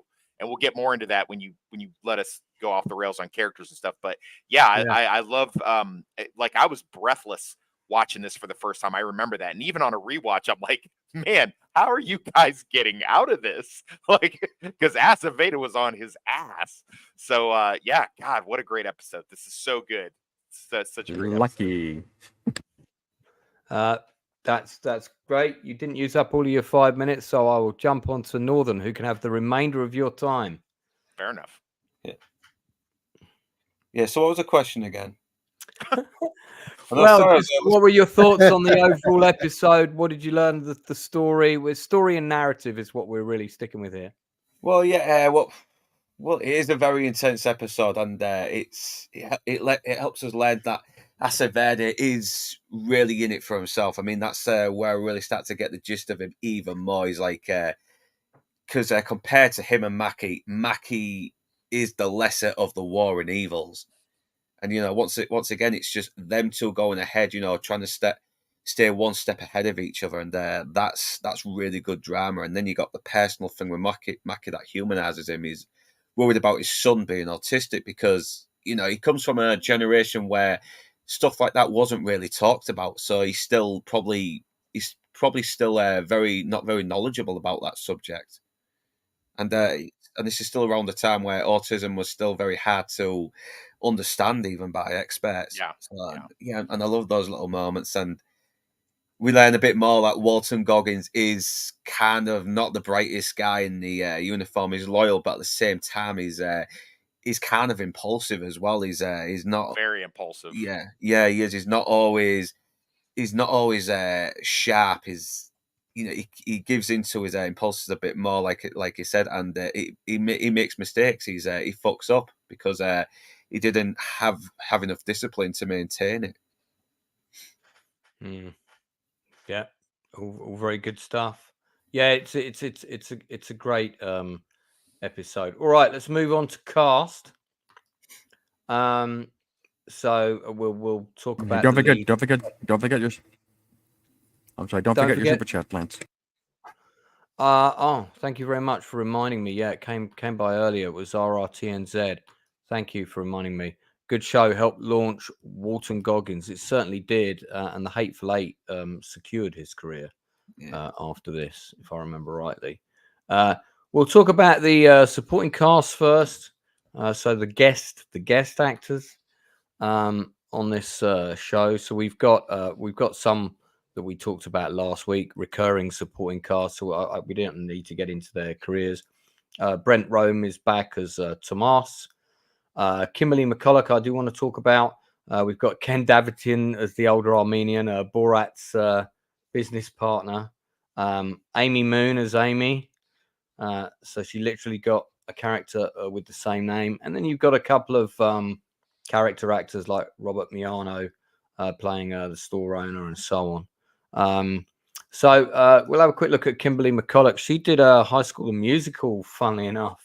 But the TV show, not the feature film, and various other things. So she's been in 14 episodes of that, but she's now predominantly, I believe, a director. And she's been working on a show called The Bold Type, directed 3 episodes of that, The Connors, and a few other things. So yeah, I mean, predominantly directing, actually. Sorry, she's directing High School the Musical. She wasn't in it. So I mean, she must have been a pretty young actress when she did The Shield, because I'm guessing probably early 20s. Yeah, she's a child actress from way back in the day. She was my first crush. Oh man!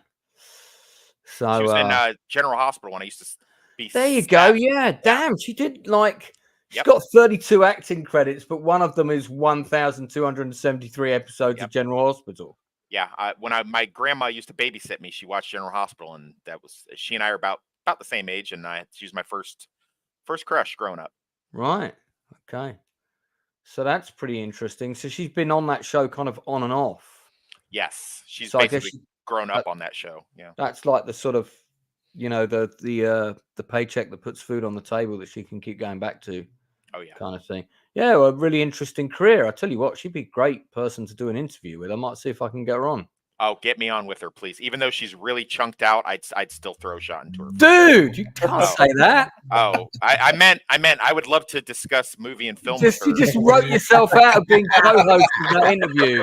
You so could have been co-host of that. You literally just wrote yourself out of that there. I would like to pick her brain on what she knows about the film and TV industry. You can pick her brain. You can pick her brain using super chats. Chat. At a safe distance where audio will not be an option. Anyway, I will actually reach out to her and I'll see if I can get her on. I think she'd be a great guest. Don't forget to clip that. Yeah, indeed. So yeah, fantastic career. Let's have a look at so Ken Davitian is an interesting one because, we mainly know him as like the other bloke on Borat.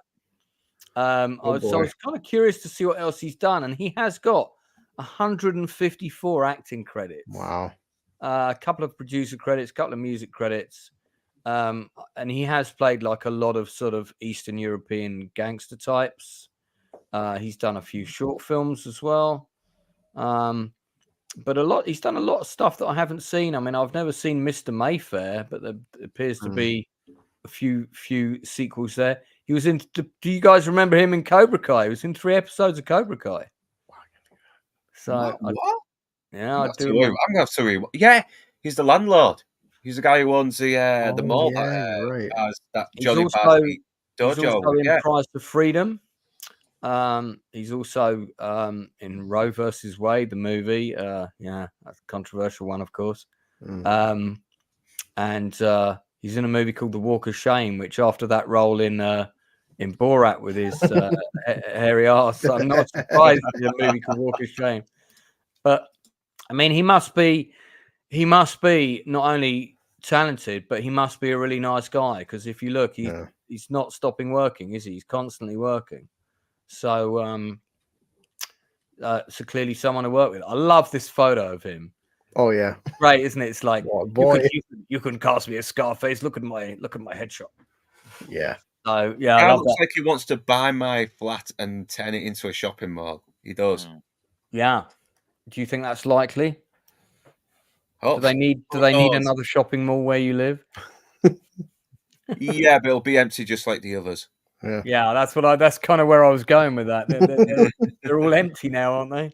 Oh yeah. I mean, I went to Nuneaton to film this science fiction show recently, and which was great. I got to play a captain of a spaceship and do the left to right thing like on Star Trek when you're getting hit and stuff. And I had a couple of hours to kill when I got there, so I thought, I'll go and look around Nuneaton High Street, which mainly consists of shops that are closed, charity shops, betting shops, and I think there was like one kind of cafe cake place. There was a gaming place down a side alley, but it was closed. Oh, yeah. I get you a gaming place down a side alley. Wink, wink. No, where you play like board games, that kind of board games cafe, one of them. Oh yeah, that's just as fun. Yeah, but it was closed, so couldn't get in there either. So that was not really worth doing. All right, so the lead cast again, everybody's great in this. It's tough.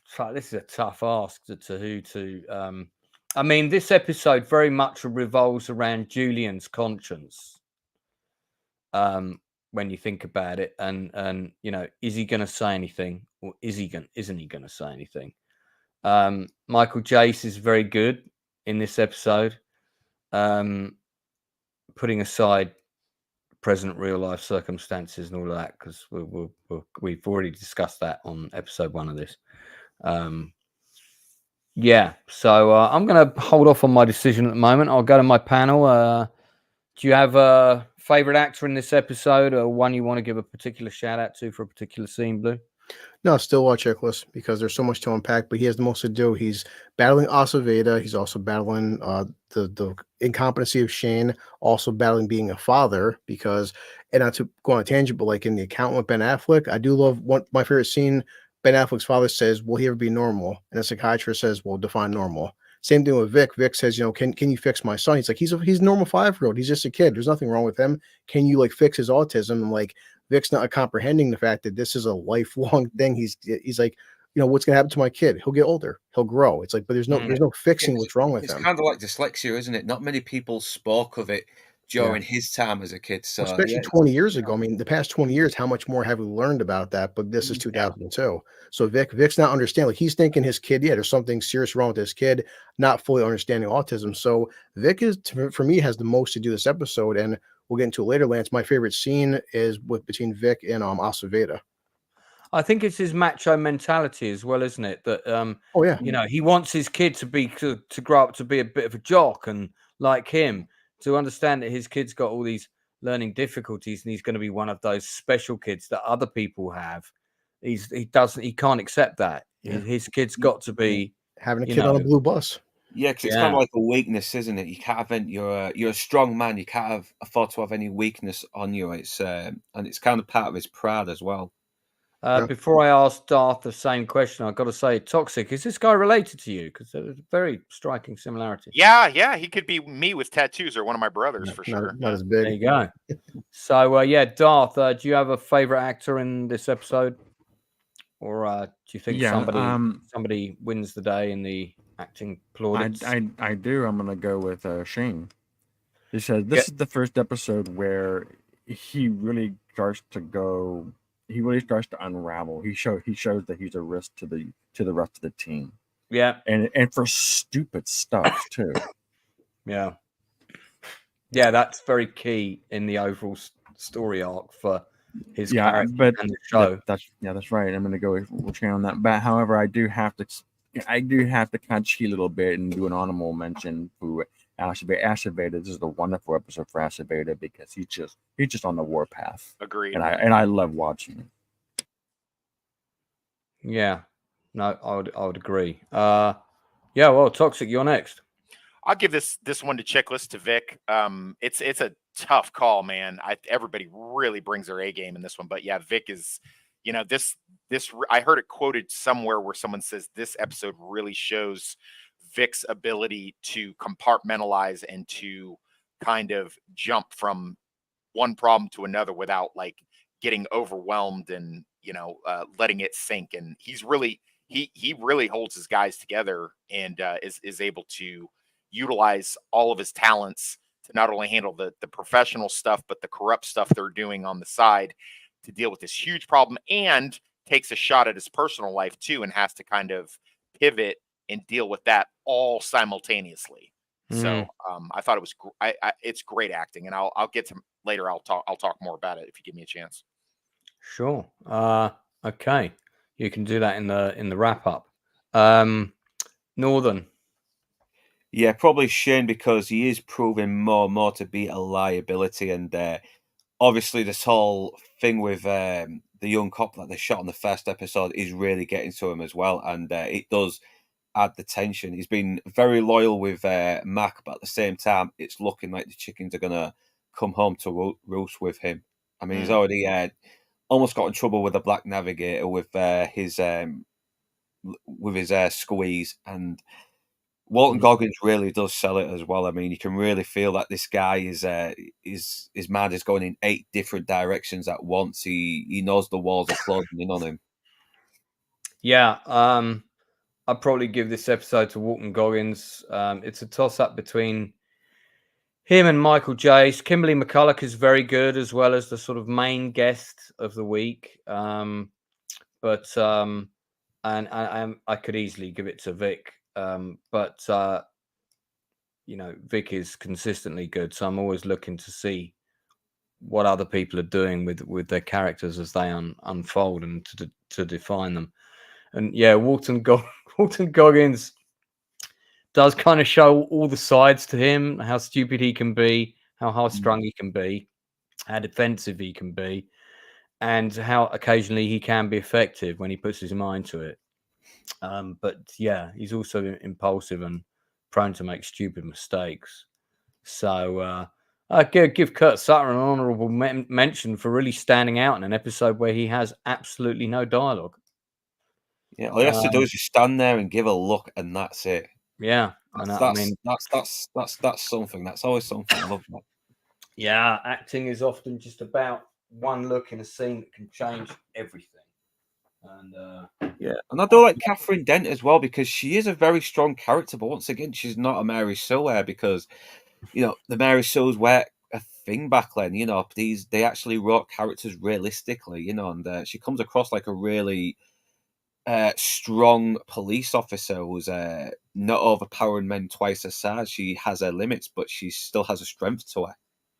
Yeah, and actually we've already seen her weakness in the previous episode, and we get to see it again later. She's not infallible by any means. Yeah, and she is a little bit more balanced. She's not exactly corrupt, but at the same time, she realizes that Mackie is a necessary evil when if the situation should ever arise. So we'll move on to favorite line, standout moment. I know mine. So as I mentioned before, my favorite line is Claudette when Julian asks to speak to her, and she agrees, but there's a caveat, and she says, "Better not be because I remind you of your mother." I fucking love that line because you can tell when she says that line that several people have said that to her before. And she hates it. But yeah, that was, for me, that was great. I mean, standout moments, there are 5 or 6, particularly the discovery of the autism. The scene with the doctor is extremely well done, very powerful, very realistic as well. But ultimately, it's got to be the moment Acevedo arrives, those exchanges of look between him and Vic.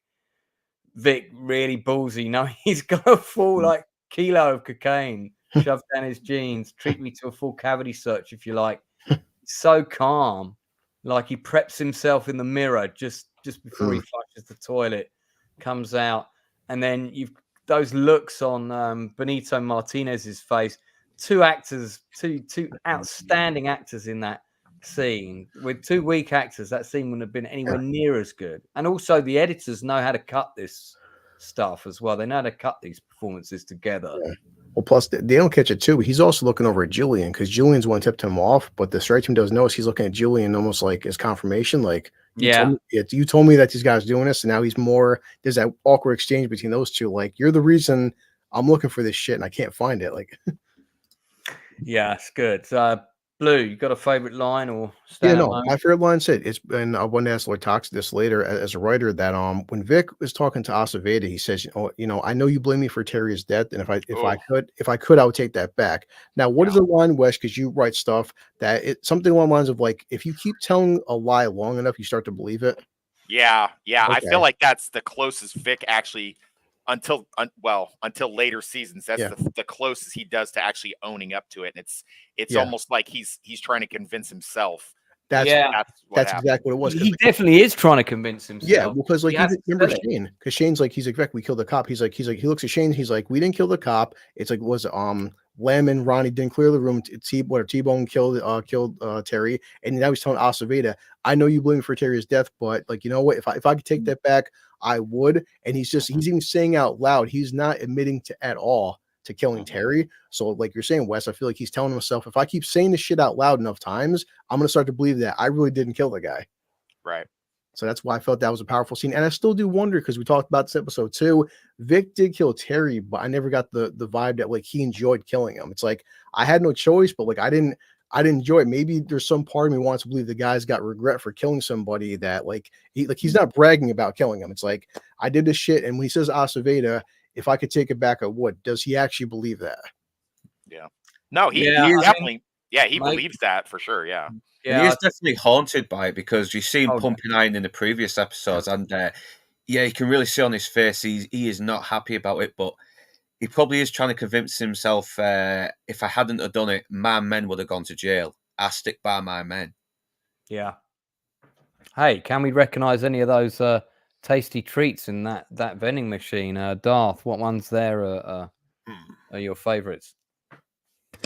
The scene I'm gonna go with is the point where Shane confronts Vic about the fact that he lost the car, and that whole exchange is very amusing to me, and that's why it's my favorite scene. Like, you lost the navigator? And he's like, yeah, what the drugs? Yeah, like, what were you doing? It's like, I went to get laid. Like, you went to get laid? What were you thinking? Oh, I was thinking about getting laid. I love that scene. Yeah, I do have a similar opinion. I do have a similar opinion, but I'll wait till it's my turn though. Okay. As far as best lines go, seriously, you could probably count on one hand the number of lines that are in this episode. There's a lot. I mean, Talker was already listing a bunch of them in the private chat. Yeah. Well, you just chuck one at us. The Muff Slurpee, Rippers that's in what they're calling Little it now. Tokyo. That's a pretty good one. There's a lot going on in this episode.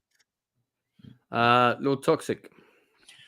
Yeah. So, where do I even start? Okay. So, obviously, what I like about this is even though it's a very tense episode, they were smart enough to make a lot of those comments and those the great lines in here are almost all you can't have something that's just pure tension. I mean, you can, but it's great that some of the best lines in here are stuff that you laugh out loud when you hear it. And even though I've seen this episode a dozen times or more, when I was rewatching it last night, I'd laugh out loud, especially Amy's not even that hot, dude. Like that kind of stuff. It helps. It's that release valve of tension on there. So, I mean, I definitely would go to the Armenians speak Armenian. I don't know why that's so funny to me, but it's just great because, it's one of those things that I always think of when I think of this episode. But yeah, no, it's probably best scene is for me. I kind of read it a little different than you, Lance. When they really got to Savate on their ass when the dude ODs in his apartment, and they got to clean that up, and he shoves the brick down the back of his pants, and he flushes the other one. He looks at himself in the mirror. I don't read it as him psyching himself up for the ensuing confrontation, although that may be very well be true. How I read it is he's kind of looking at himself like, I'm a freaking 20-year police detective, and I've got a brick of I don't know if it's smack or cocaine, I don't know which, but I've got a brick of drugs down the back of my pants, and my captain's about to walk in here, and I just flushed drugs down the toilet. Like, what is going to happen to my children? What has happened to me? I read that as he's looking himself in the eyes, like, is this what I've become? Is this what I am now? So, wow. Yeah, so it does kind of humanize him as well. Like, he isn't totally apathetic to the fact that he is basically a crooked cop. He looks like he does have some conflictions there. Yeah, agreed. So Northern, did you have a favorite line or standout moment or both? Yeah, it was very similar to Das, except he's in the car with his girlfriend, and he's like, I don't want to hear another word out of you except for Black Navigator, okay? And she just starts yelling, Black Navigator, Black Navigator. Yeah, I know, and it's like there's one there. Yeah. Shane, I do like Shane. You can tell he's become a bit of a fucking sourpuss now. Because I mean, like, if you go back to a couple of episodes where they have to look after that basketball star and he's shagging his girlfriend, he just looks pissed off to be there. He really does. Everyone else is just having a laugh, and he's not. He's been a buzzkill. Yeah. That's true. I couldn't. You're right. When I watched that episode, I couldn't understand why Shane would get so bad a ship about the whole scene. It's like, just relax. Yeah, he seems a little bit bitter, doesn't he? just a bit. I'll start a little poll. Who was your favorite character in this episode? You can vote for Shane, Julian, Danny, or Vic. Vic won last week. I'm not gonna put him in the choices every time. Last week we did also show very short clips from the show. Even with showing those, the episode we did last week got blocked in about half a dozen countries. Oh no! Yeah, because I showed those clips. Now I've disputed them under fair use. One of them got lifted straight away, The other one was copyright flagged by one of these third parties, where they try and just piggyback off anything to get money. And it was the writing was all in sort of like Japanese hieroglyphics, or not, whatever you want to call it, that kind of language. So it was either Japanese, Korean, or Chinese. I couldn't read it. So it's still blocked in some countries, but widely available now. Yeah. So I haven't shown any clips this week. I'll figure out what I'm going to do with that down the road. But yeah, in the chat, got 8 people watching. I was hoping for a few more, but hopefully we'll grow those numbers in time. Let us know what you think of this episode. Do vote for your favorite character.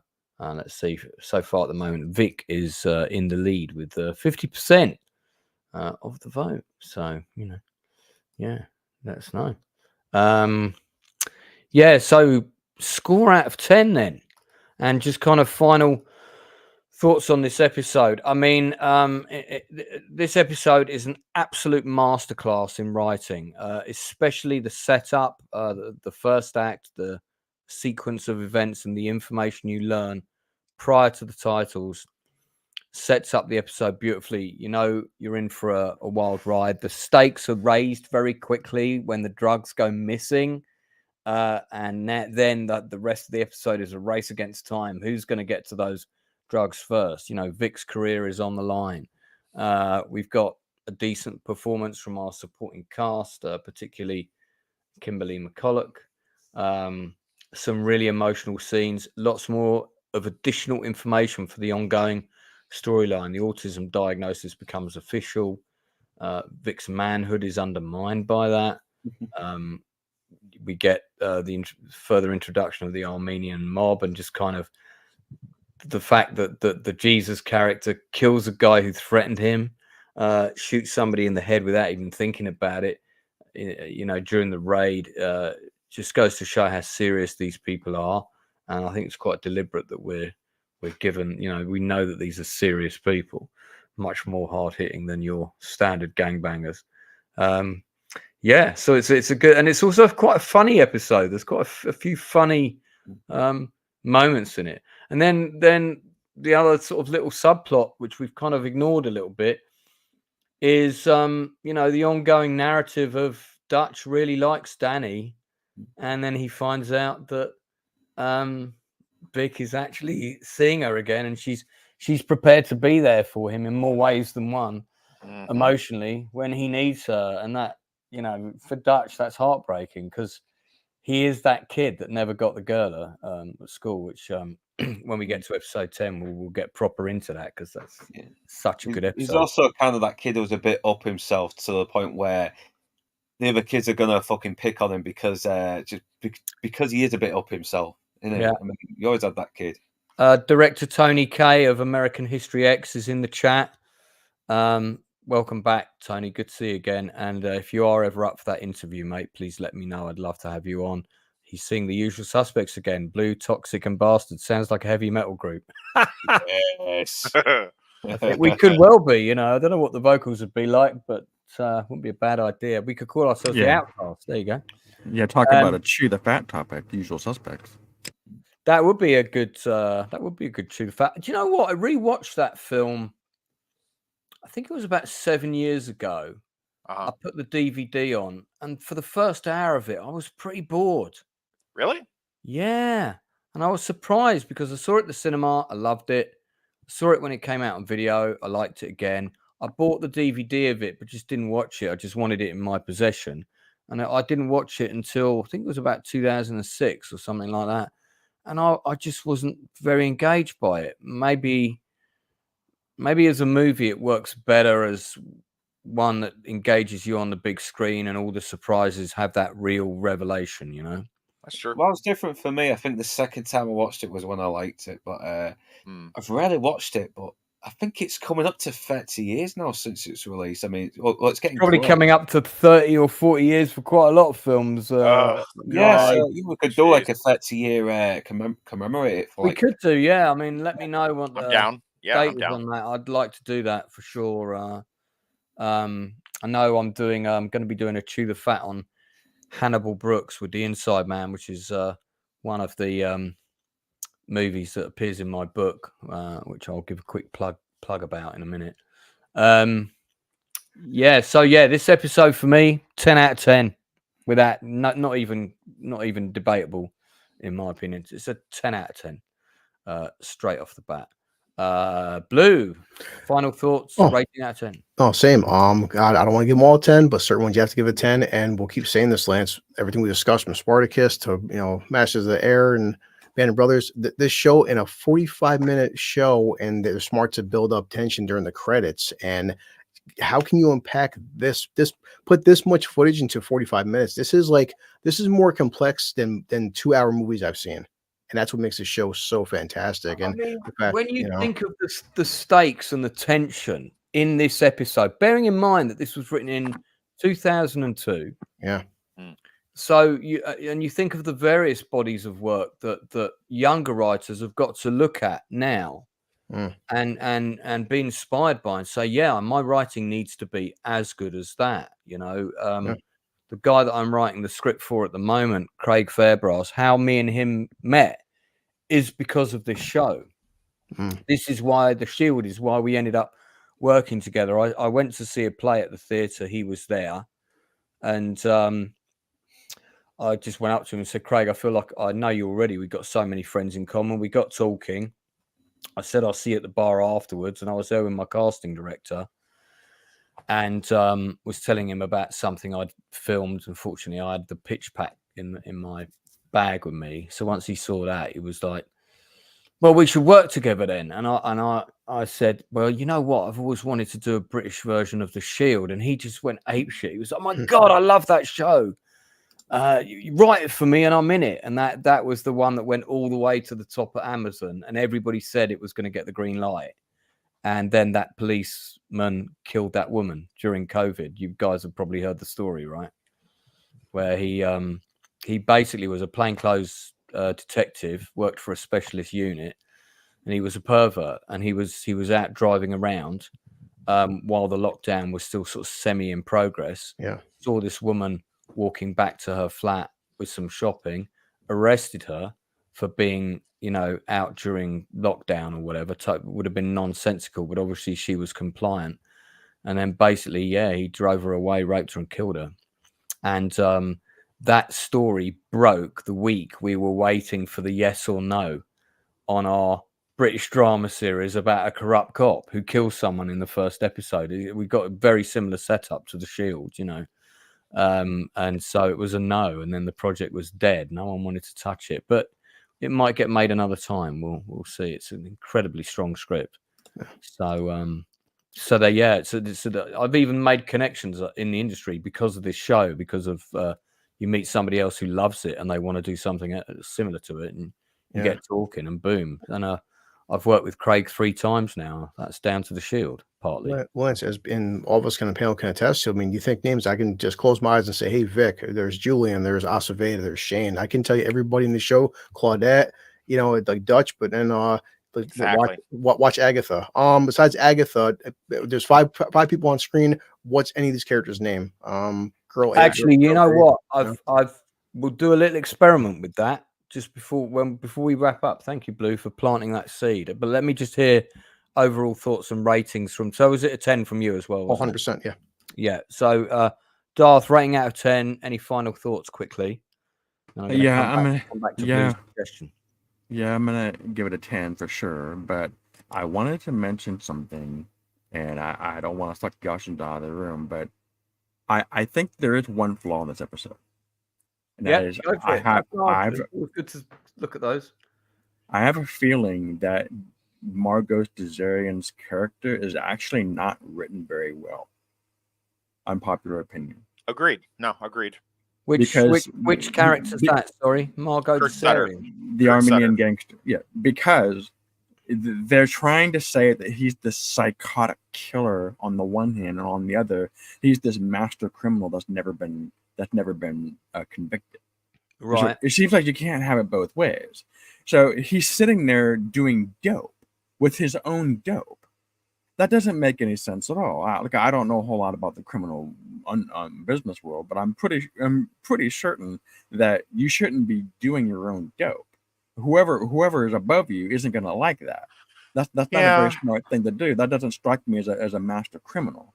Yeah, I think that's a fair criticism. He's a bit of a comic book character in a way, in a show that's very grounded in realism. So I think right. That's right. That's right. That character does not have verisimilitude for me. That is my one complaint about this episode. Good word. So it's not a 10 out of 10 for you. It's gonna be lower.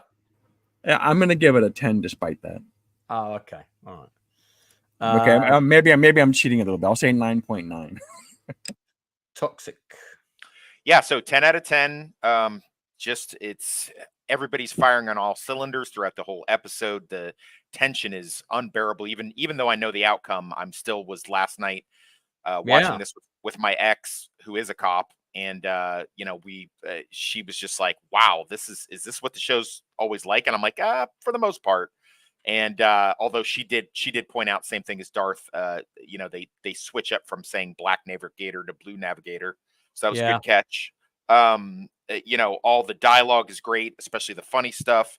Getting to see my childhood crush again popping up in this was great, and how it starts a lot of the character arcs between Aceveda and Vic, and shows their like Aceveda really thinks he's got Vic, and to a certain degree, Vic really thinks Aceveda has him. And I love the scene where he pulls his team together as they start the infighting, because the walls are closing in, and he just says, "Hey, we're not going down." And that's good. That's a good moment actually, where he really asserts his dominance there. Yeah, so great episode, and again, like I said earlier, for sure one of my favorites. I think it shows most of the people in this, most of their characters. It really shows and gives you what. And if I could just say a real quick side note, I ordinarily, all jokes aside, I ordinarily don't care for a lot of the LGBT stuff in film and TV. However, I did think the young man that plays Julian's lover actually is really, not only is he really good, I liked his character in this. I felt like sympathetic towards him. He realized, his line, I need to report a crime. I was hit by a big, beautiful black man. I thought that was hilarious. Yeah. And then I like how he kind of takes the piss out of himself later and just says, "Listen, that was a really F-word thing for me to do." Me and my ex both laughed at that. And he kind of just said, and I like what he has to say. Listen, I'm all for religion. I'm religious, but look, man, if you're not true to yourself, I like what he tells Julian. He's like, "You're never going to be happy living this closeted lifestyle. It's not going to work, buddy." Yeah, he calls him out on his bullshit, which is. But I've taken up enough time, so I'll hand it. No. I'm really glad you gave Brent Rome a mention. We did briefly mention him last week. Good actor that's now. I think didn't I say I looked into it, and hasn't he quit acting and become a priest, I think, or something? I didn't know the priest thing, but I did check his IMDb last night. No, I think you're wrong about that. No, you're probably right, because his IMDb doesn't show many credits past 2003, 4. Yeah, he's either quit and become a teacher, or he may have. I think he might have become some sort of missionary and started a church in some faraway place or something along those lines. Well, fair enough. And he was, of course, in Tremors 4, The Legend Begins, which is the one that's set in the Wild West, which of all the sequels is actually the best one. Is it really? And you've got Bert's relative, the guy who's the gun collector. His relative in the Wild West also collects like really big Wild West guns. It's Tremors 4 is actually worth seeing. It's quite good fun. Speaking of guns, just so everyone's clear, if you're in law enforcement, forget the drug part. If they had a navigator that they were utilizing in the motor pool and they left weapons in the vehicle and the weapons got, because they kind of poo-poo that, like, "Oh, look, we got the guns back, no biggie." That all of them would have been relieved of duty instantly with missing weapons out on the street. Forget the drug angle. Like, that would have automatically been in it. At least a couple of them would have been demoted, if not fired for that, for losing guns. So, interesting perspective. Okay. So so you get, what's your rating out of 10? 10 out of 10. Fantastic. I think that's. Oh, hang on. We've still got Northern. So, Northern, your final thoughts on the me? episode and Who cares? rating 10 out of 10. What's your rating? Yeah, it's got to be a 10 out of 10 because once again, it ramps up the tension and you're seeing after Darcy and Mac just going head to head with each other, trying to keep 10 steps ahead, like I mentioned earlier. And you need that antagonistic relationship because, like I said, these are two crooked guys in their own way. These are two dodgy bastards, and once again, you see more and more that Mackie is kind of the lesser of the warring evils in comparison. I can't believe I've only just remembered to put the fucking scrolling text along the bottom, and I had it all written out beforehand. I forget. I forget that sometimes too. Yeah, I need to start doing that on my streams. I do. Yeah. So, yeah. Okay. So, listen, Blue, with his astounding, deep intellectual observations of the episode, lit a little fire in my peanut brain, and I suddenly thought, actually, this is a good litmus test idea. So, I'm going to ask each of my panel to choose a character, and it doesn't matter if you choose the same character. And also, don't forget in chat to vote for your favorite character in this episode. And also, my panelists, you should be voting too. So make sure you vote as well. And Darth, don't let me finish the episode without checking the vote because I'm bound to forget because I always do. So, there's a good little question from Tony K here for you, Toxic. Oh, I missed it. As both a former cop and crook, which do you think Vic Mackey could be labeled as? Oh, I did. I answered that, boss. Answer it again because I missed it. I believe Mackey's just a crook that's pretending to be a cop. Oh, there you go. Oh, yeah, you answered it in the chat. Yeah, think of it as negative numbers. There's it's just a crook. Yeah, indeed. Yeah, he's the devil with the badge in my head. No problem, Keith. You're very welcome. So, yeah. So here's what I want to do. I want to ask each of my panelists to pick a character, and I want you to tell me one of a strength that character has, and I want you to tell me a flaw that character has. Okay. So I'm gonna pick. Let me not pick one of the biggies. I'm gonna pick someone small. I'm gonna pick Lem. Okay. So one of Lem's flaws is he's predominantly a follower. He's not a leader, and he needs a good leader because he's indecisive and wouldn't be good without a good leader. However, one of his strengths is if he has a good leader, he's an efficient member of the team. So he's pretty good on the raids and stuff like that. He knows how to kick open a door and be intimidating and hold a gun. So, just picking those two. I could say some other things about him, like of the four, he's probably the least intelligent of the group. How do we know this? Because various things come up that show that he's not particularly cultured. And this is a character we haven't got to know much yet. The Ronnie and Lem, who were really supposed to be effectively glorified extras in the show, hence don't have much dialogue, really kind of earned their place on the show as they went along. The main sort of meat was always supposed to be between Shane and Vic, and it's good that they kept them around because, of course, they become very important as the show goes on. But so I already feel like, I don't know Lem a great deal yet, but I feel like I've got a good handle on him, even though he's had minimal dialogue, etc. Okay, right. So Blue, I want you to pick one and do the same. Yeah, so man on the screen, Dutch. Dutch is very smart. He's efficient. He's good at profiling people. That's his strength. I'd say his biggest character flaw is that he catches bad guys not for the point of doing the right thing. It's because he wants the bragging rights of catching the bad guys. So he's kind of ruled by his own ego to some degree. Yes, he's very arrogant. Yeah. Okay, that's good. Good, Darth. I guess I'll choose Aceveda. Aceveda is on the one hand, he's a good cop, He seems to be a productive member of society. He seems to be a family man. He seems to be a bit of a suit and tie version of a cop, but still, he seems to be a good leader. On the other hand, he is showing that he's not above putting his path, the next level of society or his next job ahead of what he's doing now, and it affects his judgment. It becomes he's on the warpath. It becomes his crusade, and he's it makes him vulnerable. Yeah, good. Toxic. I'm gonna go with Vic, and I don't know how do I say this.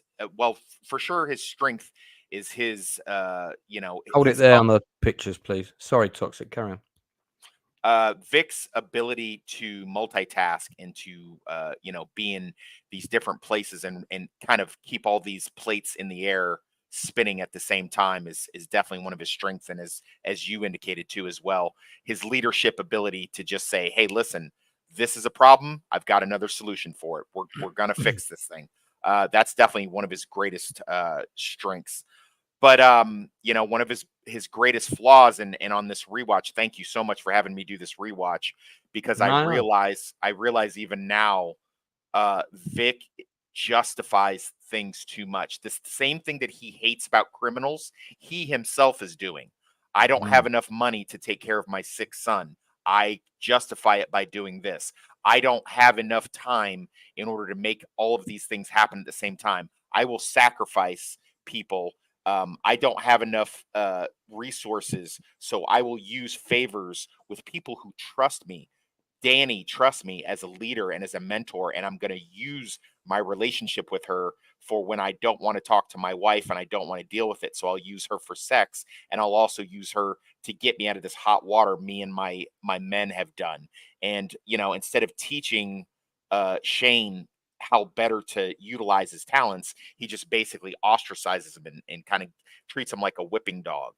And I don't hold to that. He's a bad leader, and I don't like, as I'm watching this, I find myself disliking Vic a lot more than I originally did 20 years ago. So I don't know what that's. Do you think he loves Danny? No, I don't think he loves anything but himself. I don't think he has the capacity to it. I think he's a borderline sociopath, and I don't think he, at the end of the day, the choices that he makes, he moves people around. I'm sure he thinks that he does, but I think he moves people around like chess pieces in order to accomplish the goals that he has. I mean, this is a guy that brought somebody onto his team, and as soon as he found out he was betraying him, shoots him in the face and makes it look like it was a rival drug dealer. I mean, that's crazy. So, yeah, I guess that's where I come out on that. And there'll be more to say as the show progresses, obviously.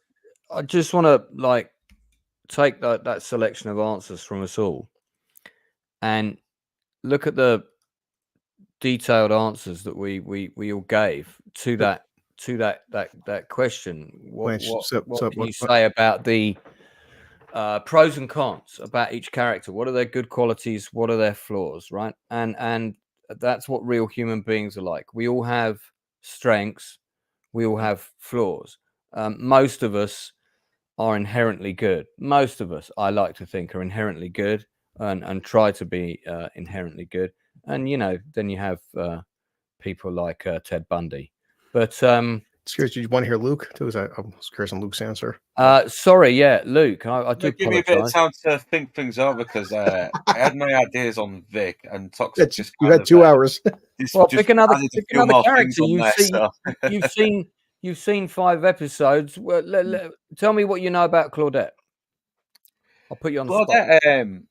Well, she just seems like a cop trying to do her job at the moment as well. Okay, yes, true. What are her strengths? Tell me her strengths. Well, she is very good psychologically, as we saw in a couple of episodes ago as well. And I'm still trying to get my idea, because I had my ideas on Vic. I mean, I can still give my points across because, like Toxic said, he is basically a sociopath, and he does justify his actions. And he's not very loyal to his wife. He's cheating on her, and he is very brutal when he has to be. But at the same time, if you arrest a guy who's suspected of sexually assaulting a young kid, but you don't have enough evidence to put him away, Vic would happily get enough evidence to put him away for a long time and keep him off those streets. Yeah. Well, I mean, I'm still gonna pin you on Claudette. Can you tell us? Yeah, I'm still trying to get my head around the Can you tell me? flaws. Tell me what's one of her weaknesses? To be honest, I've not really thought that far ahead. To be honest, even You've though I've been watched watching, 5 episodes. She's in every one. yeah, no, and I'm still trying to process the information a bit.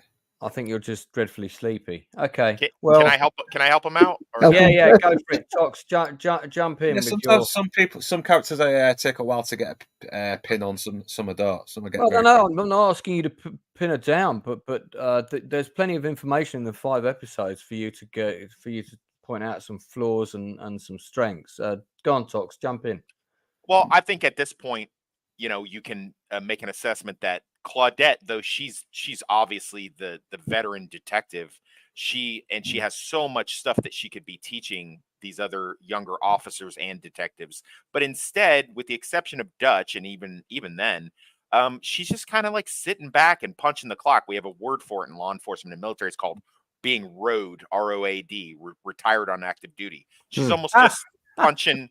Yeah. She's punching the time clock and she wants to get her 20 in or 30, whatever it is she's trying to do. And she's seen too much and done too much now. Yeah. And she doesn't, at this juncture in the show, does not take quite the proactive role. And quite frankly, as I said in our last show, she's easily the best cop. Easily.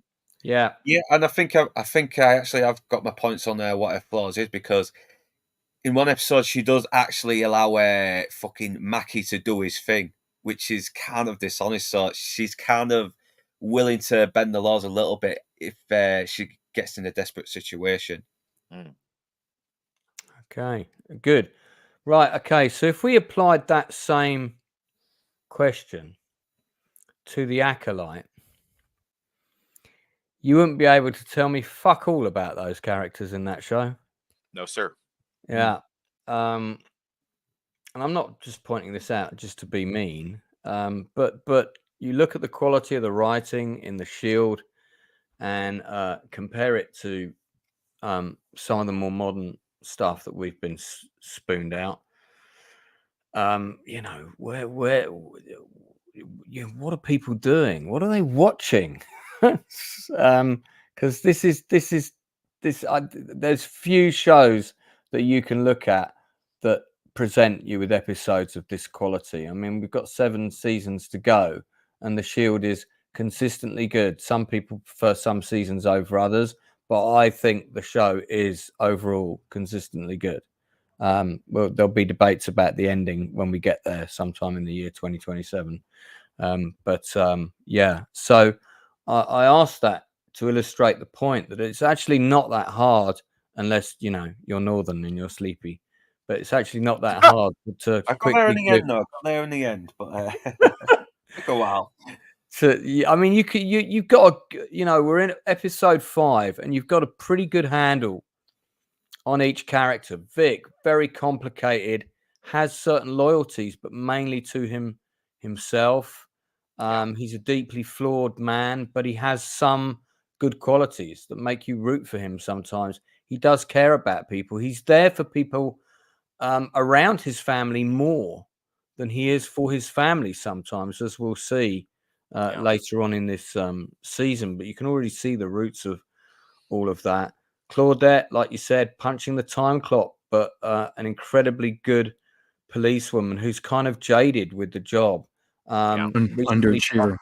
Recently partnered with Dutch, tolerates him more than likes him, but in a way, she naturally can't help be a bit of a mother towards him, a bit of an older sister. I think that's just in her nature, even though she doesn't like to be perceived that way. But they clash because they have different ideas on how to approach things. Dutch, another complicated character, very intelligent, slightly arrogant, thinks he knows better than everybody else, would probably prefer to be working for the FBI as a criminal profiler or something, but is deeply flawed, doesn't doesn't get laid, isn't attractive to women, doesn't have a lot of success on dates. I can't wait till we get to the Hungry Like a Wolf episode.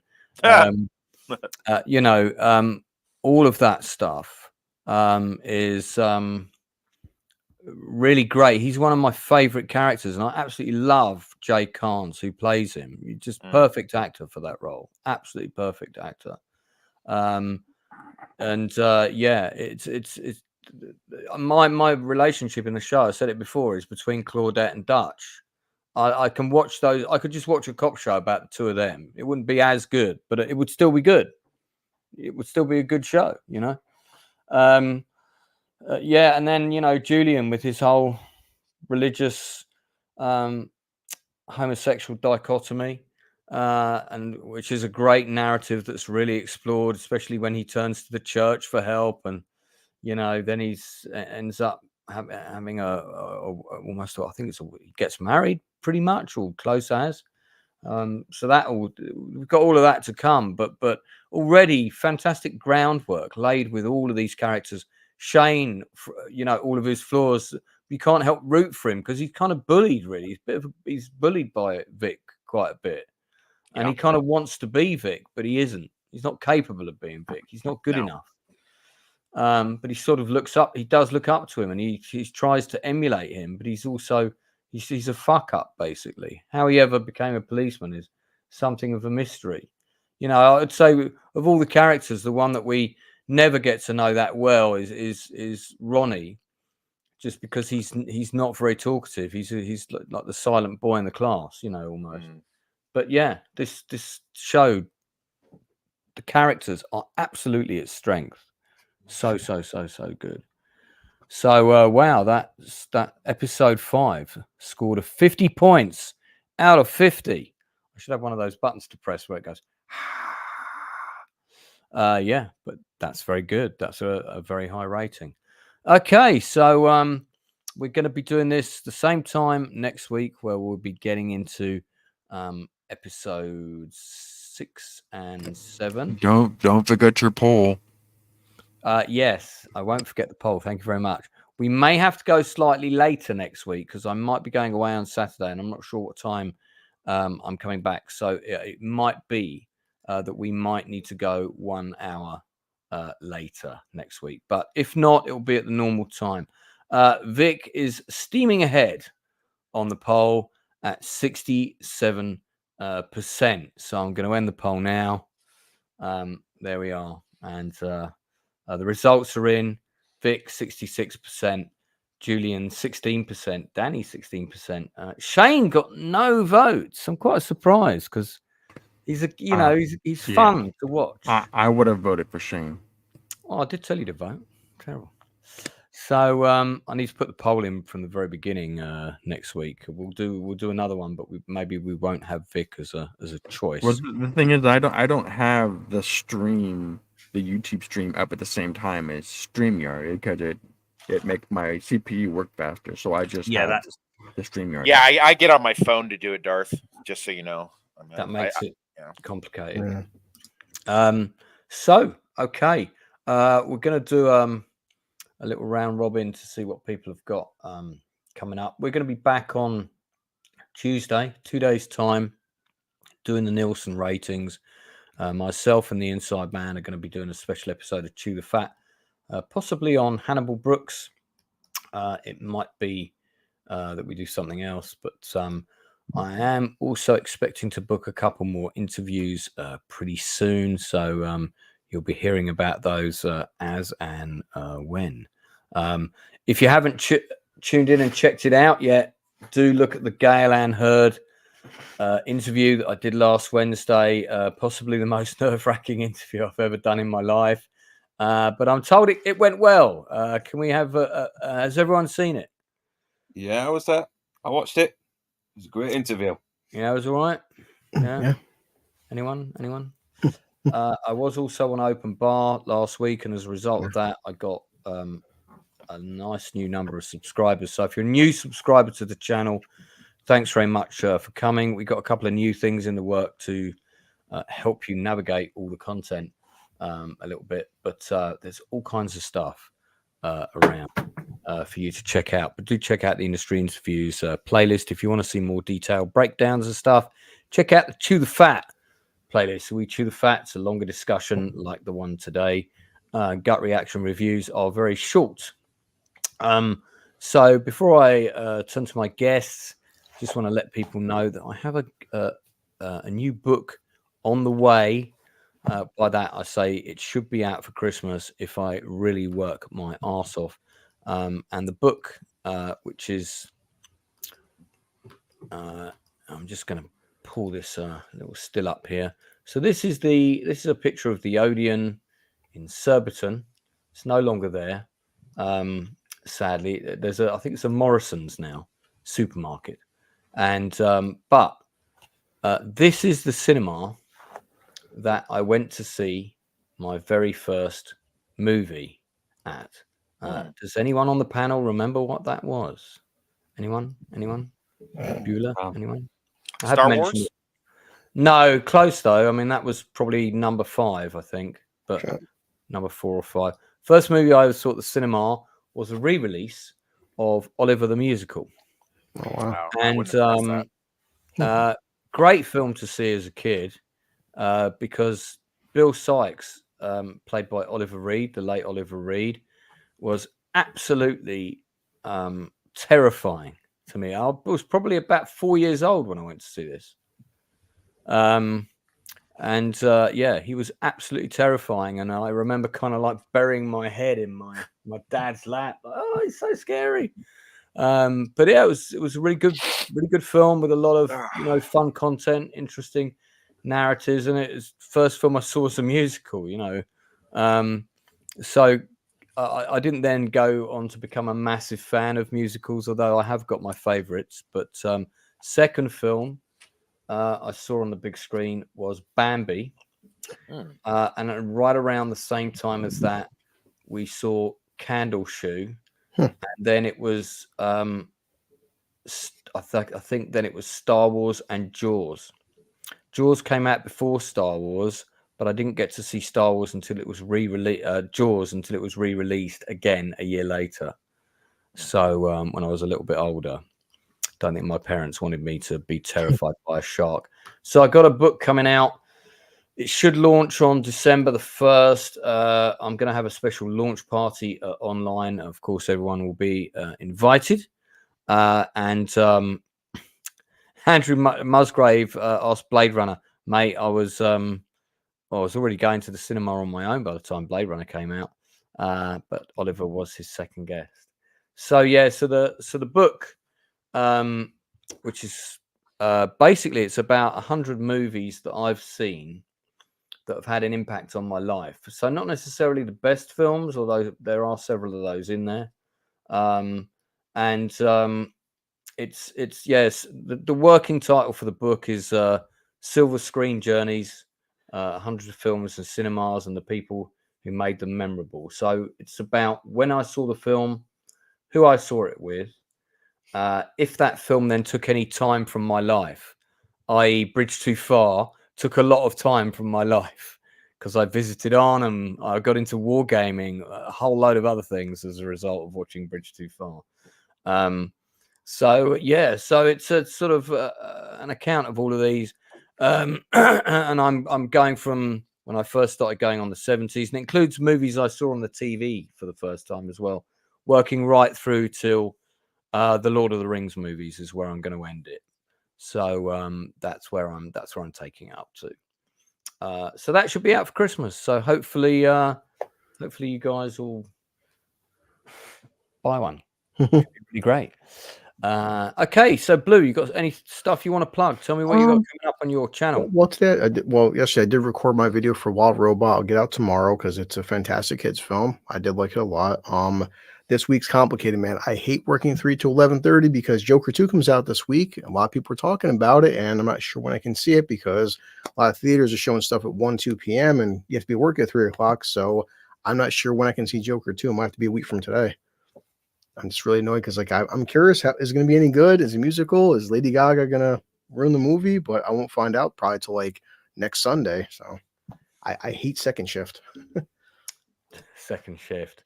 Better than second breakfast. Darth, is there anything you want to plug at all? I remember the broadcast you did several weeks ago about the book that you would just advertise. That was a great program.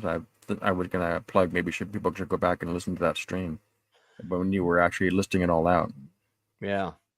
I've actually done a couple of streams where I'm talking about the book and the content. I'm going to do a couple more of those. They're helpful because if I'm getting a bit distracted at work, sometimes actually live streaming me working through the process of writing something keeps me on the ball because I'm live streaming it. So, and then it's useful for aspiring writers to see how I break stuff down. Would you say you have a vivid recall in terms of memory? Well, not really sure because I've got a massive section of memory missing. So there's probably going to be almost no films between 19 sort of, I don't know, the kind of mid 90s to the early 2000s. There's going to be whether I can remember who I saw the film with or where I saw the film is going to be difficult. But I've got some letters and personal things that will help me there, and also friends will fill in the blanks, I'm sure. Before we go on, I just want to give a shout out. Some sad news just came in that John Ashton from the Beverly Hills Cop movies has just passed away at the age of 76. My personal favorite movie of his is actually Midnight Run. Where he plays the rival opposite Robert Marvin, look out! Yeah, and I've actually got the Blu-ray of Midnight Run here. Picked that up last year. Sadly, he's passed away at 76, and he worked in the industry for 50 years. Great character actor. Also had a good timing for comedy. So yeah, sad to read that news. I don't know any more information, but survived by his wife, 2 children, stepchildren, a grandson, 2 sisters, and a brother. So, sad to read that. Sad to read that news. Northern, you got anything you want to plug? Well, I'm trying to do a little retrospective on Man of Fire because in a few days it'll be 20 years since it got released in England. So might be a good little time to celebrate its release 20 years on. And it's an awesome movie as well. Yeah, I saw that movie in the States. That's the Denzel Washington one with the. It's got a really good. In the States it was released in April, but here it didn't come out till October. And I'm kind of trying to do a little bit more as well, especially for Batman Begins next year. And apart from that, I'm also got some Halloween reviews coming up this Thursday. Paranorman, which I think is a very good sort of creepy, sort of Halloweenish kids film, and with a really good message about. Even though the world can hurt you, you still have to remember to be good because there is still good. And on Friday, I will be doing the League of the Retro Spider-Man Bastards for The Crow, the original 1993 Crow. All right. Carl Fandad Menace and Inside Man, if he can make it, if he's not still caught on set, and hopefully maybe one more guest as well to join us. Okay, that sounds good. I do like the original Crow movie. Michael Winnicott is a really good villain. In that film. Yeah, are we having fun? Yeah, he's so good. He's so good. He's a very generic villain, but the actor just raises it. He just elevates it. He really does. Yeah. And Brandon Lee is very sadly shows that he was more than just Bruce Lee's son. He could really act. He could hold. He could carry a film on his own, and it's very sad that he was killed during shooting. He did an action movie before that called Rapid Fire or something like that. Rapid Fire. Yeah, and I actually there's a lot of films that just that didn't become big hits as well, even though I still have the fans. But The Crow still remains one of his greatest in a lot of people's eyes. Yeah, I really liked the Rapid Fire Me too. movie. Yeah, I'll check it out. I'll check it out. I want to watch more of his other films. Tox, anything you wanna plug, mate? Yeah, it's been a busy week. So I'm shutting down offices here and about to take my show on the road. My last PI case went good money wise, but bad. I'm feeling some heat, so I think I'm gonna just take a little break and work on my books and my YouTube. Northern English was nice enough to let us redo the Nice Guys retrospective on Friday, and I had a lot of fun with him doing that. And we wound up getting a good amount of new subscribers, so that was cool. That was fun. Thank you, Lobo Gris. Yeah, Lobo Gris, good job, bud. And my daughter made her debut in YouTube the other day. She had watched Matt Walsh's film "Am I Racist?" and she and I reviewed that, and she had a lot of fun. And she'll Cool. be making her subsequent appearance, I hope, if she can stay up late enough, on tonight on Dorkside with us, of course, Stupenzo. My Sharp Objects book versus film, aka Consider the Source, is out. If anyone wants to take a look at that, the miniseries versus the source material, which is the book. And tomorrow night, Dudicus and I will be doing the season finale of season 3 of Highlander. Fab stuff. So before we sign off for the night, as I've got a load of Americans on the panel, tell us the latest on the P. Diddy thing. What's going on? More baby oil. You're not American. What's the latest on that case? What's I think the countdown. He will, if he makes it to Thanksgiving, I will be shocked. When you say if he makes it to Thanksgiving, are you thinking like he's going to get Epstein? Is that what you're saying? Yeah, he's gone. His days are so numbered right now. There's nothing. I mean, if Jesus Christ came down from up on high to protect him, he wouldn't be able to do it. He's done. And is that because he's hosted a number of parties that other people have partaken in? That right? Yeah, that's what I'm. Yeah, yeah. He knows where too many of the bodies have been buried. And when I say bodies, I mean children that were sold to Epstein's Island and stuff like that. Yeah, he's gone. They're not going to do it as blatantly as they did with Epstein with the bed sheet thing. It'll be something else. It'll be like some other rival set inside the jail, or any number of things. He'll have a diabetic, or they'll find out that he was allergic to some gluten thing that he was fed in his cell or something. But I mean, it's so easy. He was allergic to razor blades. Right, he was allergic. Yeah, he fell down an elevator shaft and onto some bullets. Yeah. Well, watch this space. We've got the Nielsen ratings coming up. Hey, man, I think this is the guy I went clubbing with on Saturday. He's in the chat.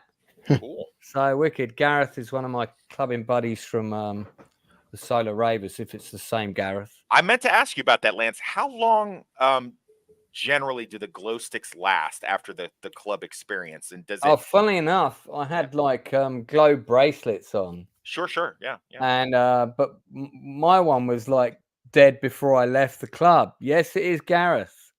So let me see if I can put up a picture of me and Gareth. But we had a really good time. It was a lot of fun, and we were dancing pretty much from the point we got there just after 2:00 until it finished, which was 10:00. Was it 10:00? I think it was 10:00. So the podium dancers, who are part of the woman who organizes those, organized some of the others for this other club, and I've already talked to her about coming on and doing an interview with us. So she should be coming on with some of the podium dancers to talk to the creative process about all that. They had these cyber robot costumes. Oh my god, they were amazing. Like these kind of like full bodysuits with all these lights. I think I've got some. It's quite the video footage that I got. I wasn't at the best angle because I was at the side. This other friend of mine shot a load of footage of them from the front, which I don't have. But God, they were great. and there's a picture of one here, but you can't see it properly. But almost looked like this hammerhead robot covered in all these glowing lights, very cyberpunk. And they would come out and do these different dances, and the lights on the suits would change configuration while they were dancing as well. So, man, I mean, it was quite surreal to see all of that. There's a video of me and Gareth dancing. It's quite dark. Can't really see that. So, yeah, but no, we had a really good time. We were both. Here we go. There's a good picture of us. We were both knackered by the end of it. Yeah, there you go. But yeah, here we go. It was amazing. We danced all day non-stop. And actually, there's two DJs that were there. Heart and Hawk, they were called, who played the first set. I've asked them to come on for an interview as well, and I dropped them a message today. So, yeah, because I want to get more people from the music scene to come on and do interviews. So I'm covering all the creative genres on the channel. So should be good. On Did you wear Wendy's Tuesday, costume? what's that? Oh, Blue had to dash to go to the bathroom. He could have just didn't have to come out the chat. He could have just gone. Sorry, Darth. What was that? Could you wear one of these costumes for the show? Well, I don't own it, but I could. It'd be quite difficult for you to see me, but yeah, I could do it. On Tuesday on the Nielsen ratings, when we round up the film and TV shows we've watched, one of the things I'm going to be talking about is the WWF documentary, 8 parts. It's called Mr. Mahon, after Vince Mahon, who basically started the WWF. McMahon. That's how you pronounce it, McMahon. Did you pronounce it McMahon? McMahon, yeah. McMahon. Vince McMahon. Yeah. That's all right. I'm knackered. That's okay. It's okay. Those people watching, forgive me if I make mistakes. But yeah, so I was really into that stuff when I was a kid. I remember WrestleMania 1. I watched that all the time when I was a kid. I was never really interested in wrestling, even though I got to meet Roddy Piper in person when he was more doing his acting and music career. Seemed like a really nice guy. But yeah, it was a really insightful documentary, and actually quite, I don't know, man, it's pretty horrifying. Some of the shit that went on. So if you haven't seen it and you like your documentaries, I would recommend it. I'm going to be watching a couple more tonight, I think, and then we'll be reviewing some older films and stuff. What new stuff on telly have you guys been watching? Penguin. Yes. Yeah. We'll talk about the next episode of that. I've already done a special on the worst battle of ever filmed in television history, Lord of the Rings Part 7. Oh my god. Yikes. Yeah, we covered that. I also talked about that on Drinker's Stream. So yeah, but have you guys been watching anything else new? Just in case we might want to discuss it on Tuesday. Not at the moment. No. We did discuss Penguin, Luke and I. Yeah, I did a little live stream on Penguin, and yeah, so far it's a very good first episode. I don't know if you want to. I think we can elaborate more on that on Tuesday. Yeah, it'll be. Well, you'll have 2 episodes to talk about by then, wouldn't you? Yeah, well, yeah. I need to. It should. The second episode should be on now, so yeah, I'll just check that out tomorrow. Yeah. I've been watching the new season of From. FROM. Oh, that's a great show. I like that. That's got good. That did get a second season. Then I wasn't sure if it was going to. It's a 3rd season, Lance. This is the one where the family get stuck in the town. Yes, sir. That's correct. And you've got the creepy people outside the buildings, and you can't go out at night. And it's good. It's a good show. I've only seen the first season, so I didn't even know it had got. I think I knew it had got a second season, but I haven't watched it. I didn't know it got a 3rd season. Yeah, it's on one of those weird, it's I have a Plex Pass, but I mean, it's on one of those weird MGM Plus side streaming things that only has like 1 or 2 good shows. So that's a problem. But yeah, no, it's good. I right before we did this, I watched it. I watched the season premiere of season 3, and yeah, it's really good. Okay, so worth pursuing. Worth. Well. you know, Lance, Enzo will co-sign on this. You know, I don't always agree with him, but one thing that I do agree is not to get too caught up in, especially with TV shows that are unfinished, and especially mystery box shows like this one. And I'm kind of regretting it with Yellow Jackets and From. I have a real bad fear that they're going to leave me hanging, not knowing what is going on. And you know, I hate to say it, but man, I hope that's not true. For Harold Perrineau, and forgive me if I'm mispronouncing that, for his acting ability alone in the show, it's worth it. But man, if I don't ever get to find out what's happening on there, I'm going to be really miffed. Yeah, I only saw 2 or 3 episodes of Yellow Jackets, and the whole time jump back and forth thing for me can work, but it just wasn't working in that, and I just was. I understand. Yeah, it's understandable. It's just that they are in the same senior. Like, I was also class in '96 and stuff, so it's you know, I found it to be pretty. And I think if you want to talk casting directors, you know, I don't know who it is on that show, but man, whoever it is found the perfect balance between the adult aged survivors and their teen counterparts. I've never seen Very good cast, very good cast on From, really good cast. All right, well, that's it from us. We're going to be tuning out now, so I'm going to leave you with some images of you know, the kind of thing that Gareth and I get to do on a Saturday night. Thanks very much for everybody taking part. Thanks for all the people popping in the chat. And don't forget, we're back on Tuesday at 10 o'clock for the Nielsen ratings. I might do a gaming stream between now and then. Not that that'll be of any interest.